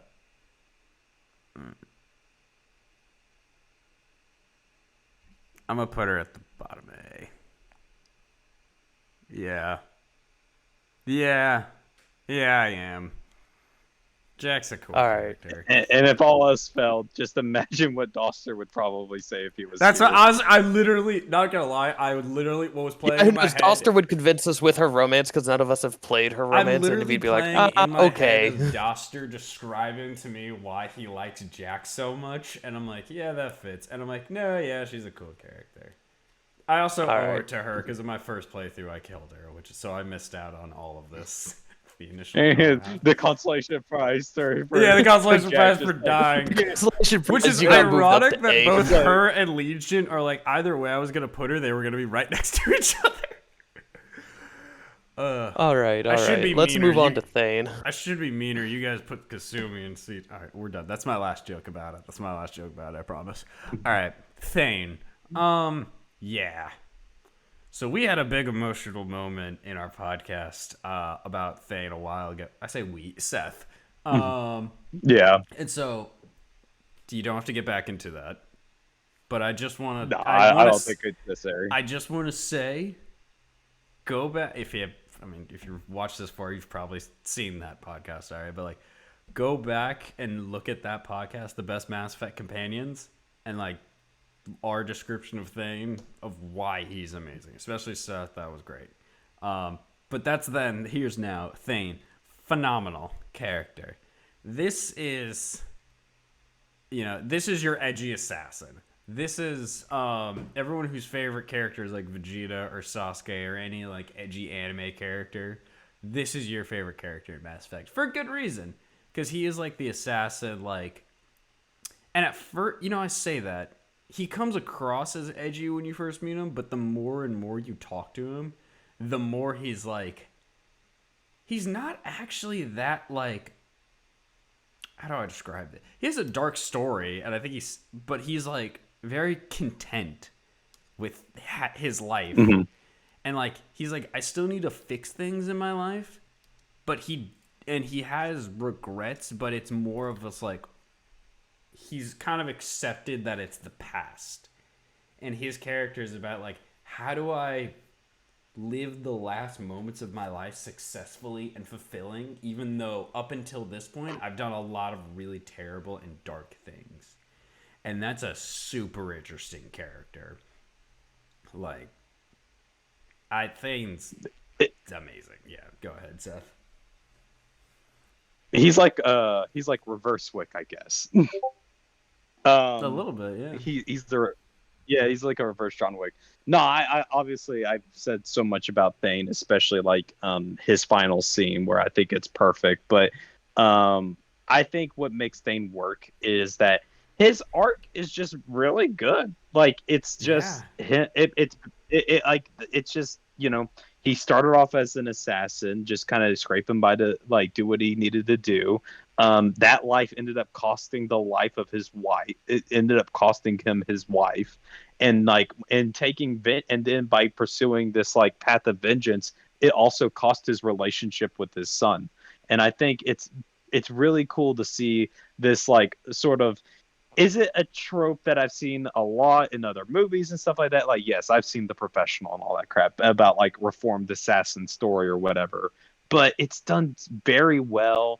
And like I said, he never really strikes me as edgy. It's almost like a weird combination of like an assassin and a monk, where there's like a Yeah. certain religious reverence like taken to like the action. Um, he understands that what he does he Thane is very conscious that what he does is to some degree evil, but like it's like almost like a necessary evil, I guess, in his mind. But to see him to undergo from like a assassin to a frail sick Drail, who could still beat some ass, mind you. um Get rid of and fucking Tai Lang. Well, yeah, beat the shit out of him. To just basically like his final actions is him attempting to save someone's life. His story mission is tied to making sure that his son doesn't follow the same path that he did. They're just all amazingly done well. It's something that I forgot to bring up during Samara's part, and I think it's something that really boosts her in my head. And it's the same thing here with Legion, not Legion, sorry, Thane's. Is I like that Thane's mission, much like Samara's, has no combat. There's no fighting in it. It is all just pure dialogue, Oh yeah. and but it makes but it's still riveting. It's still like compelling to watch it all. Like from oh my god, from whenever you're interrogating that one dude and it's like you'll be good cop, I'll be bad cop, and then like and what was it? What's the renegade interrupt for Sarah, for Shepard? Shepard says, "I'll cut off your balls and sell them to a Krogan." yeah. Oh, stellar line, love it. Um, I God, I really do. There's not much else I can add to Thane other than the fact that like he's so fucking cool. Once again, another really neat design. When you tell me that one of the most badass like people in this game is gonna be like they look like Abe Sapien from fucking Hellboy. Actually, I probably would have bought that because I really like Abe Sapien. um, Yeah, Abe Saber's cool. he just has like a really cool design. I love it personally. Um, Yeah. so yeah, that's basically it. There's a lot of good emotion tied to Thane, and gameplay he's awesome, in style he's awesome, and in general, some of my favorite moments is just like booting up Mass Effect 2 and just talking with Thane and learning about his like really fascinating backstory. Yeah. That's fair. He That's has. fair. And then from what I've understood, I haven't experienced it, but the Thane romance for female Shepherd is I didn't realize he was. really good as well, I didn't realize he was a romance option. Oh yeah. especially with like what happens in Mass Effect 3. Dang. So, Dang, how many homies but am I I mean, gonna I have don't to really let have that hit? much. I mean, yeah, you gotta. Oh, I have to Um, play this game like 6 times. yeah, man. Everyone's got a hit. It's definitely worth it. I heard really good things about his romance too. I've just taken that into account. Um, But I mean, I don't I really get have much to add on to him other than, I mean, I really like how he's trying to prevent his son from following in his footsteps and stuff like that. But I personally would still put him in like B tier. Whoa. I whoa, like that's him. a Whoa. It's just when I see Legion and I absolutely love Legion, but I don't know if I rank Thane over Legion. Okay. Whoa. think the I difference. You know, think maybe if we that- put Legion in A tier, I'd be like, yeah, A tier. But it's just like I see Legion in B, and I'm just like, I don't think I like him better than Legion. Okay, well, like the thing is, it's not so much about like. Here's the thing: it's not so much about like liking one more than the other, in my opinion, with this tier list, because like we're taking into account other factors. I think Legion is great. I love Legion, absolutely. But the reason I have him at like B tier is largely because I feel like he's sort of like a missed opportunity.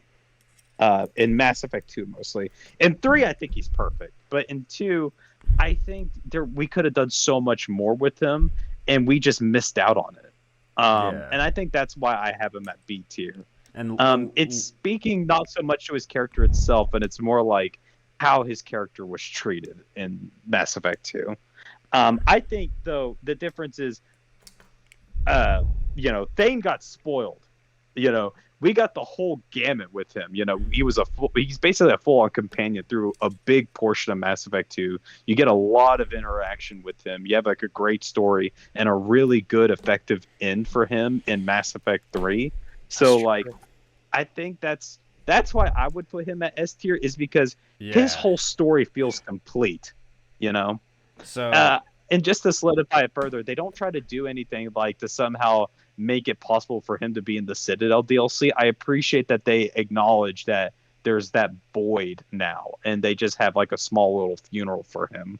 It's like it's a good way of paying respect to that character. yeah. So And, that's why. Last Yeah, thing go I'll for it. say about Thane is, so a lot of these characters are great, but I feel like are mouthpieces for like the gal. I think Randy called it exposition dump. For me, I see it as like they're mouthpieces for that race.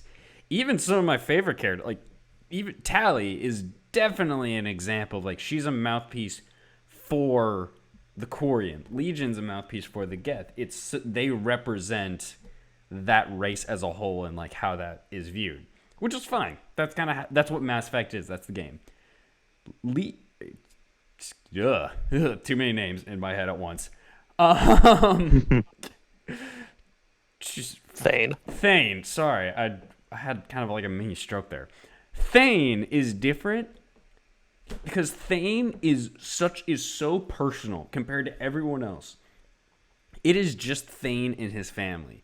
He doesn't really talk about his race. He talks about his disease and like his race is kind of used as assassins, but he's not really talking about like their political views or their stakes in the war. That doesn't even matter. Thane could be the only member of this species, but it doesn't matter because this is such a personal to him story. And it's like one of like you say like, oh, do I like him more than Legion? I'm like, hell yes, I like him more than Legion. Legion's great, but Thane's story hits you on such an emotional level because it's so personal. Like ultimately, Thane's story, no matter how it ends, doesn't affect the galaxy. But it's the one that you remember for so many reasons and like because it has so many like emotional moments and beats to it. Through a character who essentially you have one game with, but you have that full game with. You talk to Thane for so much, and there's so much dialogue between them. And like Legion, really, and I mean, you get him at the end, and then you kind of get him and Tally at the same time in 3. And it's weird almost comparing the two, yeah. Yeah, and it's like don't get me wrong, Randy. I love Legion. I think he's iconic. I think he definitely is one of the coolest characters in this series. But unfortunately, I just think he just got shafted on screen time. Like that really is what it comes down to. In a perfect world, I would have tried to make some sort of attempt to make sure that Legion got introduced much earlier into the game. In a perfect world. So Without data limitations on disk. sure, yeah. Yeah, there's that too. Mass Effect 2 did ship with like I think 3 discs. It's That was a fucking big nutty. Yeah. Legions. All right. I mean, I've been convinced up from B to A, but I know both of you want them in S, so I've been outvoted. Yeah, we all. But did. I definitely yeah, we all got see one. what you guys mean. Yeah, we all had one. we all Yeah, had one. So We all let's got just to make we all sacrifices. got one. let's Wow, keep that's her rolling. beat. That's amazing. Okay. Zahir. He's Zahid? Zahid, excuse me. I'm sorry. I'm amazed that's the first time I've did that. I thought you were saying so here at first. I was a little Zahid. confused for a second. Okay, this is a legitimate question because again, I played the Legendary Edition, so all the DLCs are one. Is he technically DLC? Yeah. Okay, Yes, he is. He is DLC. Okay. Yeah, he was like, he's pretty much like same amount of interaction as Kasumi. Yeah, but he's not as interesting as Kasumi. Is he? I don't know, Yeah. that Citadel DLC where he's, especially if you romance Garrus, both him and Garrus are setting up booby traps around your apartment to protect you. It's so fucking Okay, funny. that's I funny. love it Okay, so much. I'm not gonna lie. Garrus is he's- like, "What do you mean, honey? I'm just trying to protect you." Just I'm like, not gonna thanks, lie. babe. He's freaking hilarious in 3. And it's so because he's all this badass mercenary. And it's like, yeah, I took down a Krogan by myself, and he has like its like helmet in its room, and it's just like, okay, buddy, you're just on the team because you're slightly more interesting than Jacob. So, like, don't get a big head. And we haven't met a lot of companions yet. That's the only reason you're here. Yeah, he just shows up on your way to like Omega. He basically volunteers. You're just like, hey, I'm on the crew now. Okay, I guess. Come here, man with weird accent. I can't. Are you Australian? I can't. I don't know what this. Who cares? Space Australia. Yeah, you're just. Which is just Mars. Look, you're just here until we finally get up, finally meet up with either Tally or Gears. Just join the team. In 3 though, he has some funny moments. Nothing really like big story wise. He has a kind of interesting mission with the refugees, but like he has a funny moment where he gets really competitive about a freaking like arcade machine, and that's kind of funny. Oh yeah. Oh yeah, the claw game. The little claw game, and he's like, "I will best you, you demon beat," whatever. I don't remember what he said, but it was And he's like, funny. "I'm gonna find the maker of this machine and beat the shit out of them." It's great. But other than that, yeah, he's just kind of like, I don't know. I don't think he doesn't stand out too much, which is, I'll go ahead and say it. Yeah, there's nothing wrong with him. I have incredible, like, I'm gonna put him right next to Caden. I have the same level of interest as Caden as I do this guy, and that's it. I am. I'm sorry. Go off, I'm Seth. I am going to say Zaid. I would put in D tier. Okay, we're on the same page. Okay, then Yeah, I'm not gonna fight either of you in that. Yeah. So, and I feel like I should explain why. As a character, he's just okay. You know, he's like just this grizzled mercenary type, which is fine, and it's kind of leads to some really fun, like, sort of like, it just some moments where it's just like, I was putting blue suns in the ground when you were wearing diapers, Shepard's kind of moments. I don't think he ever says anything like that. It It's just feels like very something. similar. He probably. I'm says really something certain like he that, does. yeah. Yeah. So Well, like, that's the it's kind of problem. cool to have like his dialogue's so generic. We don't know. Yeah, because he's just like the old timer badass without much else being added to it. And I think the thing that kind of hurts is like he's this old timer badass, and he doesn't have anything really to compel him forward in life beyond just wanting to get payback for basically losing out on control of the Blue Suns. Like that's Yep, really that's his about loyalty it. mission. And You're just Yeah. like, okay. And like his He's like, also. we have to keep chasing them. I know there's workers here burning down in this factory, but like, we gotta get the dude. It's just like, Yeah. all right, dude. Calm down. And it's like, I really think that's another thing. Is like the one time where you get the most story and interaction with him is during his respective loyalty mission, and it's very, to be honest, it's just, I wouldn't say boring. It's just because like I don't really think there isn't really any really boring missions in Mass Effect 2, in my opinion. It's just very like mission. Yeah. Where it's just like you go into a factory, you shoot people up, you're presented with a moral choice, and then that's it. Like It's- one real moral choice, and that's all you do. Yeah. I would honestly put him under Jacob. In D tier?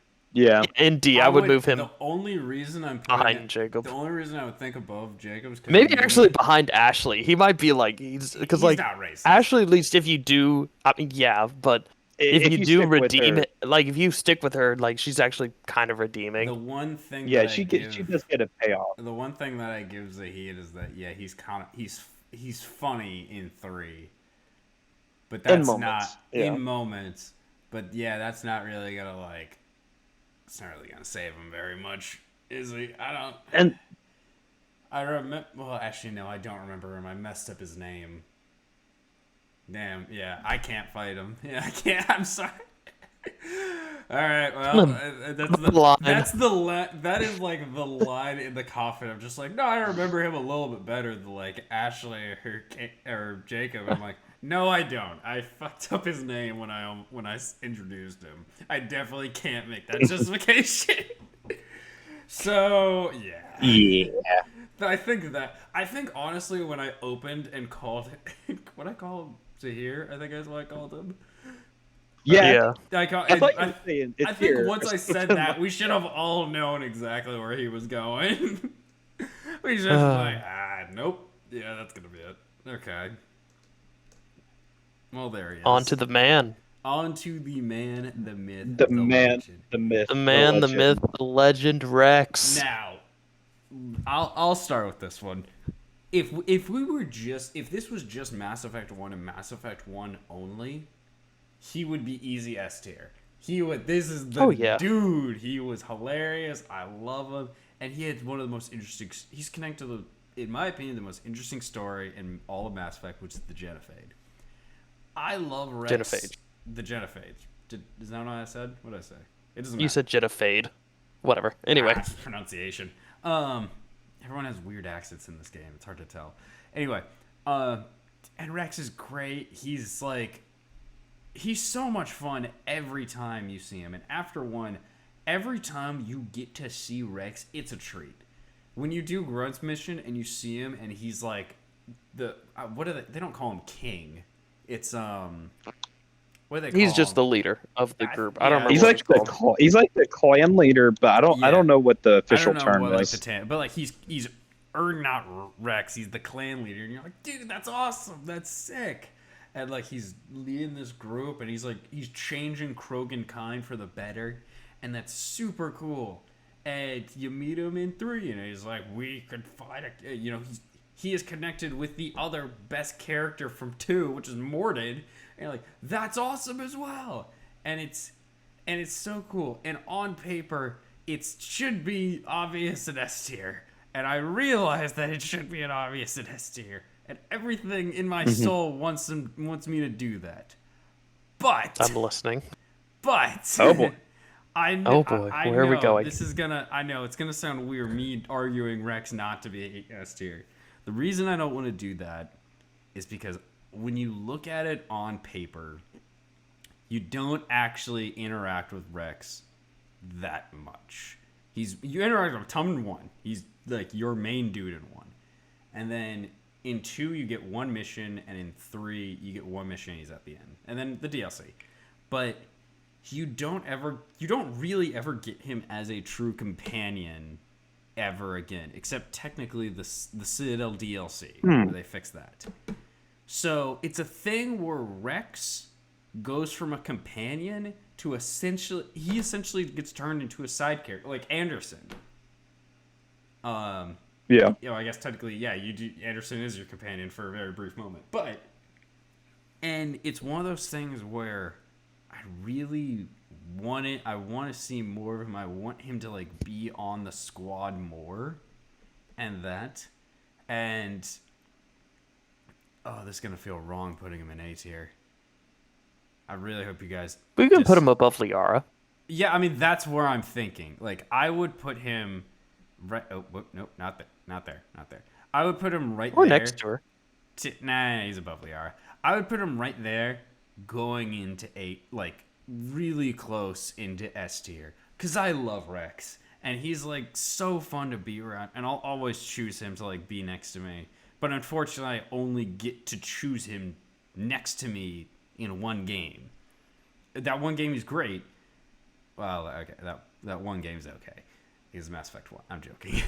But I love him, and I love the story connected to him. I just wish I got more of him. And it's a similar thing with Liara, where I'm like, she's not a companion into. Well, I guess kind of.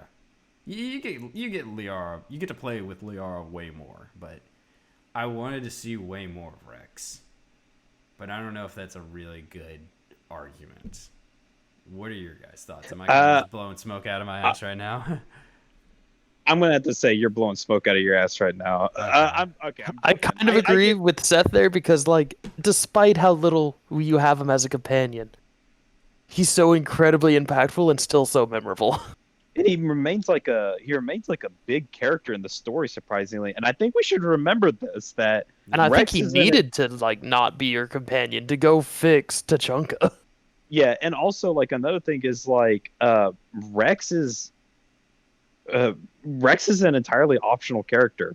Like that's another thing too to keep in mind. It's amazing that like how much of an impact he does have on your story and how much he's so present in it, considering that there's a lot of players that probably don't ever get the experience that, because like on a first playthrough, and if you don't know it's coming up and maybe you just don't have like enough charm or persuasion or whatnot, and like you just like lose them there, or maybe you really don't take kindly to his insubordination and you just take him out, you know? There could be a whole bunch of different reasons of why you just don't have him in your why you don't have him alive in your game.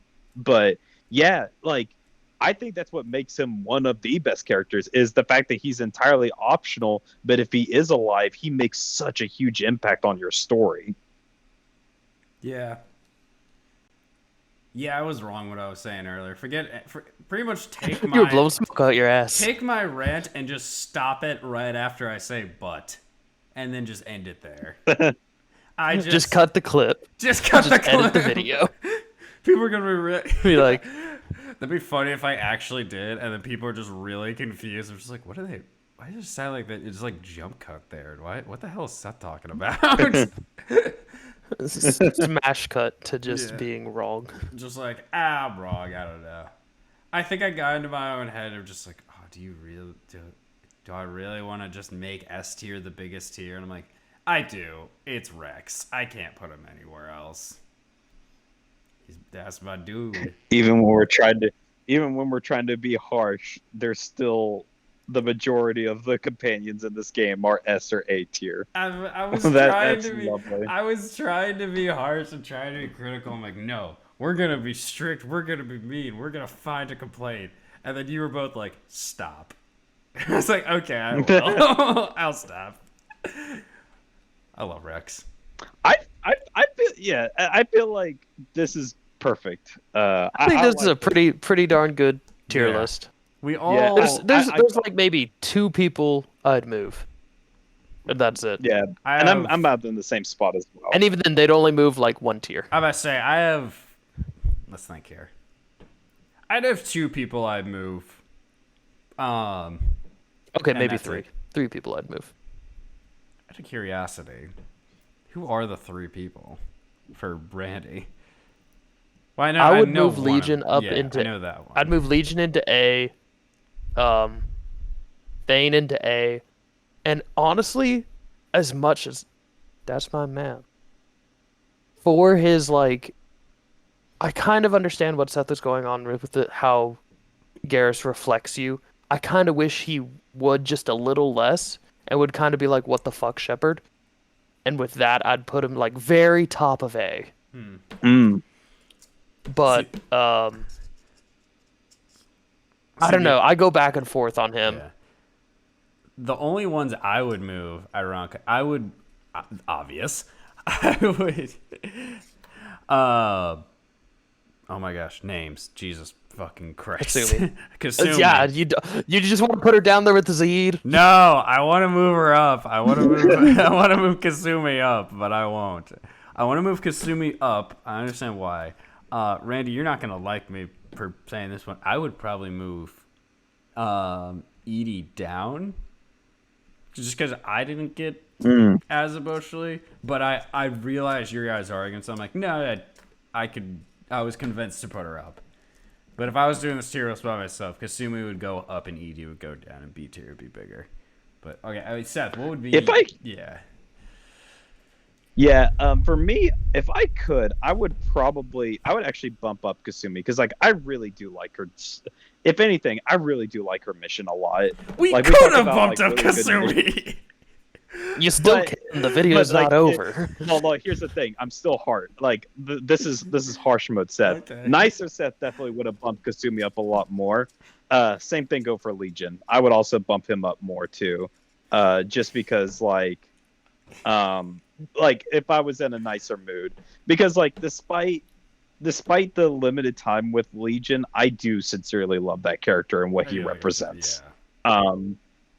And so I would because that's what I mean. It's like I'm happy with this as harsh Seth version of what his list looks like. This is about perfect for what I would do. And I guess, yeah, initially I would still stick with my guns. I still believe Liara is a S tier companion, but I get it. I think I completely understand your guys' arguments there. Yeah. Yeah. Looking at this tier list, it is funny that the bottom 5 are all. The bottom. Wait a minute. The bottom 7 are all humans. Because if we're doing it, I mean, like, the exact order doesn't matter as much, but looking at it, it's all humans all the way up. The only human. All the way to Vega James. is The only good human character is Jack. Yeah, Jack's the only one that technically beats out any alien, which is why. I say good. They're a lot of them are I'm gonna very say- good No, characters. Kasumi, Vega, and Jack are all good characters, but Oh my god, that's funny. I'll be didn't honest. notice that Even though I didn't even realize we were doing that. I looked at it right there and I was like, wait a minute. Look, we all just want to be whisked away from this plane into some sci-fi fantasy area, and so we ranked the I don't- aliens higher. I don't talk to my alien sex game to talk to regular people. Gross. Okay. Well, that's. I just love the fact. I just love looking at this list and just like I think my biggest accomplishment is getting James up above C tier, and I think that's what Honestly, I'm most looking at proud this, of, I'm like, is just dang, he seeing really James convinced us that. He really got him that high. there. He is almost a meme character, but that kind of like He makes it even memed his better. way to B The- tier, which is wild. He kicked a console He and memed got. his way to the second best human character in the whole series. Bro, he kicked a freaking console and got to B tier. How? Kasumi flipped off a fucking plane. Wild. Okay. Well, that's enough about that. Thank y'all for watching. Tell us what your thoughts are about tier list. What did we do wrong? What did we do right?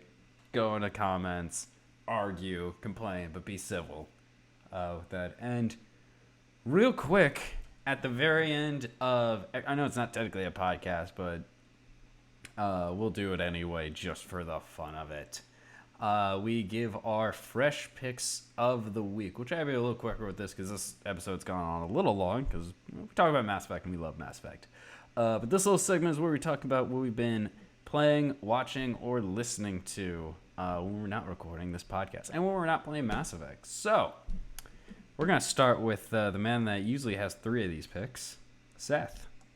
What have you been playing, watching, or listening to recently?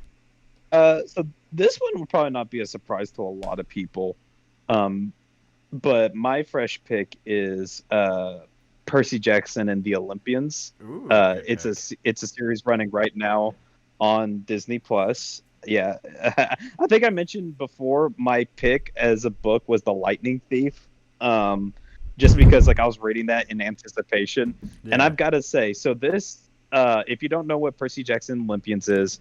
It was a book series that started out in the early 2000s, and weirdly enough, it's still going now. and basically it is set in the modern world, but if like Greek gods existed in our world and they had children still, and you follow one of those children, Percy Jackson, who is the son of Poseidon. And what's so great about the series, the books themselves, was how they took basically these mythological aspects and like modernized them. Think like think like a somewhere of a cross between like Harry Potter and Neil Gaiman's American Gods is the best way I could describe it, and a little bit more kid friendly. I should add, definitely a lot more kid friendly than American Gods.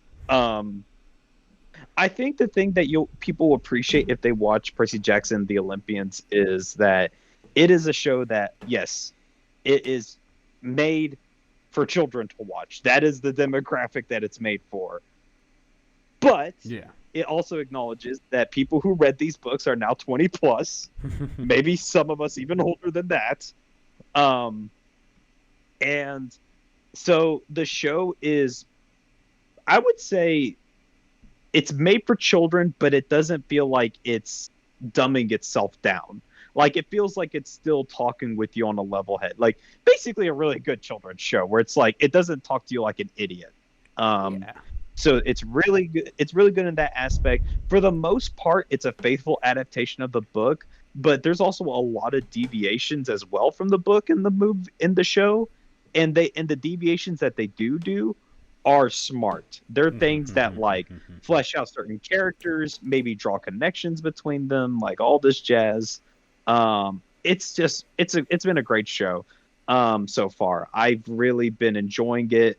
In some stuff, in some ways, I think I might like it better than the book itself, just because of how they flesh out certain parts that just wasn't able to get that time in the book. As well as like they're doing a fun little sneaky thing with the show where they're taking some elements of later books and integrating them now into the story. It's like, oh, that's interesting. Um, it just makes the world feel more lived out, I think. Yeah. I would say it's great. We are nearing the last episode next week because I believe this is an 8 episode series. Not long. Each episode's about 30 to 40 minutes, but it's been a very enjoyable time. This, and like I said, this is just a personal thing. It might be my favorite Disney Plus thing to come out, like That's a big, in general. that's a big, Uh, that's a big claim. Cause that's like that includes like yeah, the and Star, I'm like Mandalorian and like the Star and uh Andor. Oh yeah, and I'm not saying this is definitely not a better show than like like Andor or something. No, Maybe but like, Mandalorian, but definitely not Andor or something. It's more just like for me personally. I'll get on my soapbox here. You know, I never really got into the Harry Potter scene as a kid when I was younger. I just didn't read the books. I only watched the first two movies and just didn't really vibe with it like everybody else did. I get the excitement now of like what that felt like because as a big avid book reader of the Percy Jackson series and getting to see it adapted in this way, it feels so good, especially since like a lot of the casting they did between like Percy and Annabeth and Grover and some of the gods, which I won't spoil like some of the casting they did with the gods because it's like, it's so good, it's perfect. But it's great. I really do enjoy this series.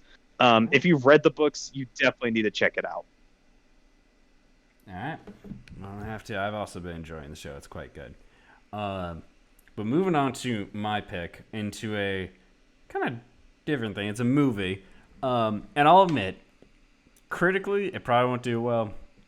And like, if people say like, yeah, it's not really the best movie, but if you guys like watching like so bad it's good movies, like hilariously bad, I recently with a couple of friends went to the theater and watched The Beekeeper. Holy hell, Oh God. we were laughing our asses off, Seth. It was hilarious, and at points I'm like, this has to be intentionally funny of just how ridiculous it gets. It's so like it's exactly the reason I like the Meg, or really Fast and Furious movies, or a lot of dumb action movies. It's just like it's so stupid, like, but it's great, and like that's why you watch it. And you know, if you're like a very like big like cinema snob and you're like, no, I want to watch every movie like it's The Godfather and just like critique it, then don't watch this. Get out of here. Get out of here. No one care. But if you want to have a fun time with some friends, maybe even wait for it to come out on DVD and get a couple beers and just watch it at home. This is a fun evening. This is a good time. Will I watch it again? Probably not unless I'm intoxicated, but that's fine. That's all I need. That's why it's made. And like, I guarantee you they had to have done it on purpose. Because Seth, literally, Jason Statham, the main character in the movie, has maybe 10 lines. That's it. Like, he, in the first act, yeah, he talks a little bit when he's talking, but when the action starts getting going, it really doesn't stop. And he doesn't really talk a lot. He's just like, he walks in, I'm gonna burn this building to the ground. And then he does it. And everyone's like, what are you doing? And he doesn't say a word. He just punches them. And it's great. And it's so funny. And characters are That's probably the easiest check he's ever cashed in. Oh, easily. I mean, he has to do a lot of like acrobatics and performance, but like he doesn't have to say a lot. And characters around That's him fair. just say like the stupidest things as well. It's so funny. Like really dumb side characters that like you just forget about, but I just remember them because they just had the most out of pocket freaking lines. Like there's a lot like the main cop lady that's like pursuing them is like Pursuing the beekeeper. pursuing the beekeeper, but also kind of pursuing this like tech company that he's like after. At one point, because they're both avenging this cop lady's mom that got financially ruined. This is the plot of the movie. I'm not spoiling the plot. It's stupid anyway. And No, I've seen the trailer. yeah, you've seen the trailer. You get the idea. And at one point, the beekeeper, Jason Statham, has to like defend himself in this deceased lady's barn, and it burns down not the main house but the barn. And this cop lady is looking around after like again losing her mother the day before and watching this barn burn down. And after having a conversation with her partner, she turns around and you're like, God, I lost my virginity in that barn, and then walks away. And you're just like, what? Where did that That's a come line. from? That's a real line in the movie. And it was hysterical because it comes out of left field. And it's so funny for just how random it is. And, oh my God. It's not good. Don't get me wrong. It's not a good movie. It's not going to win anything. Maybe what was it? Is it a Razzie? What's the thing where, like, worst movie? It might win one of those. But, Yeah. God damn it, it's funny. Oh my God, it's funny. That's great. And so just like if you just want a good time at the theater and don't really care too much for plot, the Beekeeper's a good time. It's a great, especially in January. There's not that many good movies out right now that aren't just re-releases from December. So go watch Beekeeper if you just want to have a fun evening at the movies. All right, ready, your turn.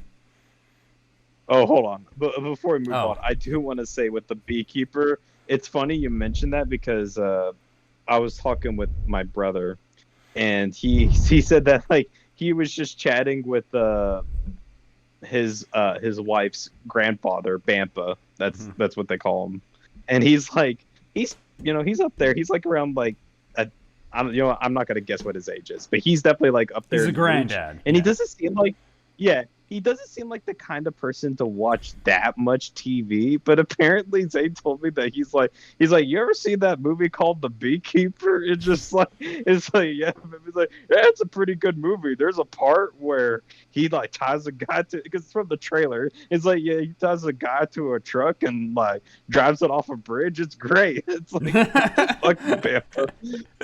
Apparently he really likes watching these kinds of, apparently he likes watching these kinds of movies, which is very funny. Dude, I need to hang out with Bampa, man. He seems like a cool dude. Bampa knows how to party. Bampa knows how to party. Alright. Randy, your turn. All right, I'll close this out with I've been playing Batman Arkham Knight. It is the last of the Arkham series made by Rocksteady. And I won't Before spoil we it get since Suicide Squad. I won't spoil it for people who haven't played the Arkham series of games. who knows? Maybe we'll do a podcast on it. I know all of us have played it, so add that to the back burner of the list of things we can do. But um, like I said, it closes out the trilogy. I guess quadol is it quadology? What is it for four? Anyway, there's technically a Quadology? fourth one made by It's WB Games, Arkham Origins, yeah. Arkham Origins. It's pretty good too. I mean, you could honestly play all of them. Play those 4 games, and as much as it's overused, it really does make you feel like you're Batman, and it's incredible. I think the writing is really good in all the games. The combat is fantastic, so much that it's been ripped off, and like it is now known as like Arkham style combat. With how well the animations chain together, phenomenal voice acting from across the entire games. Yeah, and just yeah, it's super good. Boom. You now have hundreds of hours of games you can play, and you can definitely get like all 4 of them for pretty cheap on Steam or Yeah. whatever you like to play on. It's There's- crazy to think that like with the Batman Arkham games, even after all this time, because like not Arkham City, Arkham Knight, the last one came out in like 2015, and maybe I don't know if it's like a commentary on the state of of games right now or what, but it still feels like the Arkham games is still the best superhero games out there. Period. Like nothing's unseat that game, not even Spider-Man. I mean, shit. I mean I think I'd agree with you almost. Because like I mean That could be I'm a not fun trying to comparison. brag on- Next Yeah, I'm podcast, not trying to why brag. the Spider-Man games are worse than the Arkham games, and why Spider-Man sucks. And when Tune Spider-Man in! didn't even Well, need to be nominated for Game of the Year. Look, let's and be smash honest. cut to the end of the episode. Yep. Pew, pew, pew, air horns. All right. Yeah, Well, thank no, y'all like, for I- watching. No, you finish. I'm not actually cutting you off. But like, it's more like that. Like the Spider-Man games seem to be like a flattering like mimicry. What's the word? Tribute to the Arkham games, I guess, because it takes so many elements from those games. That's true. But like the Batman games like hold up visually so well. Obviously, like Yeah, City the late still looks great- nice. Yeah, the late great Kevin Conroy, and like his work is just phenomenal. I think he's still, in my eye, he's still like the Batman. Yeah, not gonna. no I mean, matter what. the Arkham series Batman is my Batman.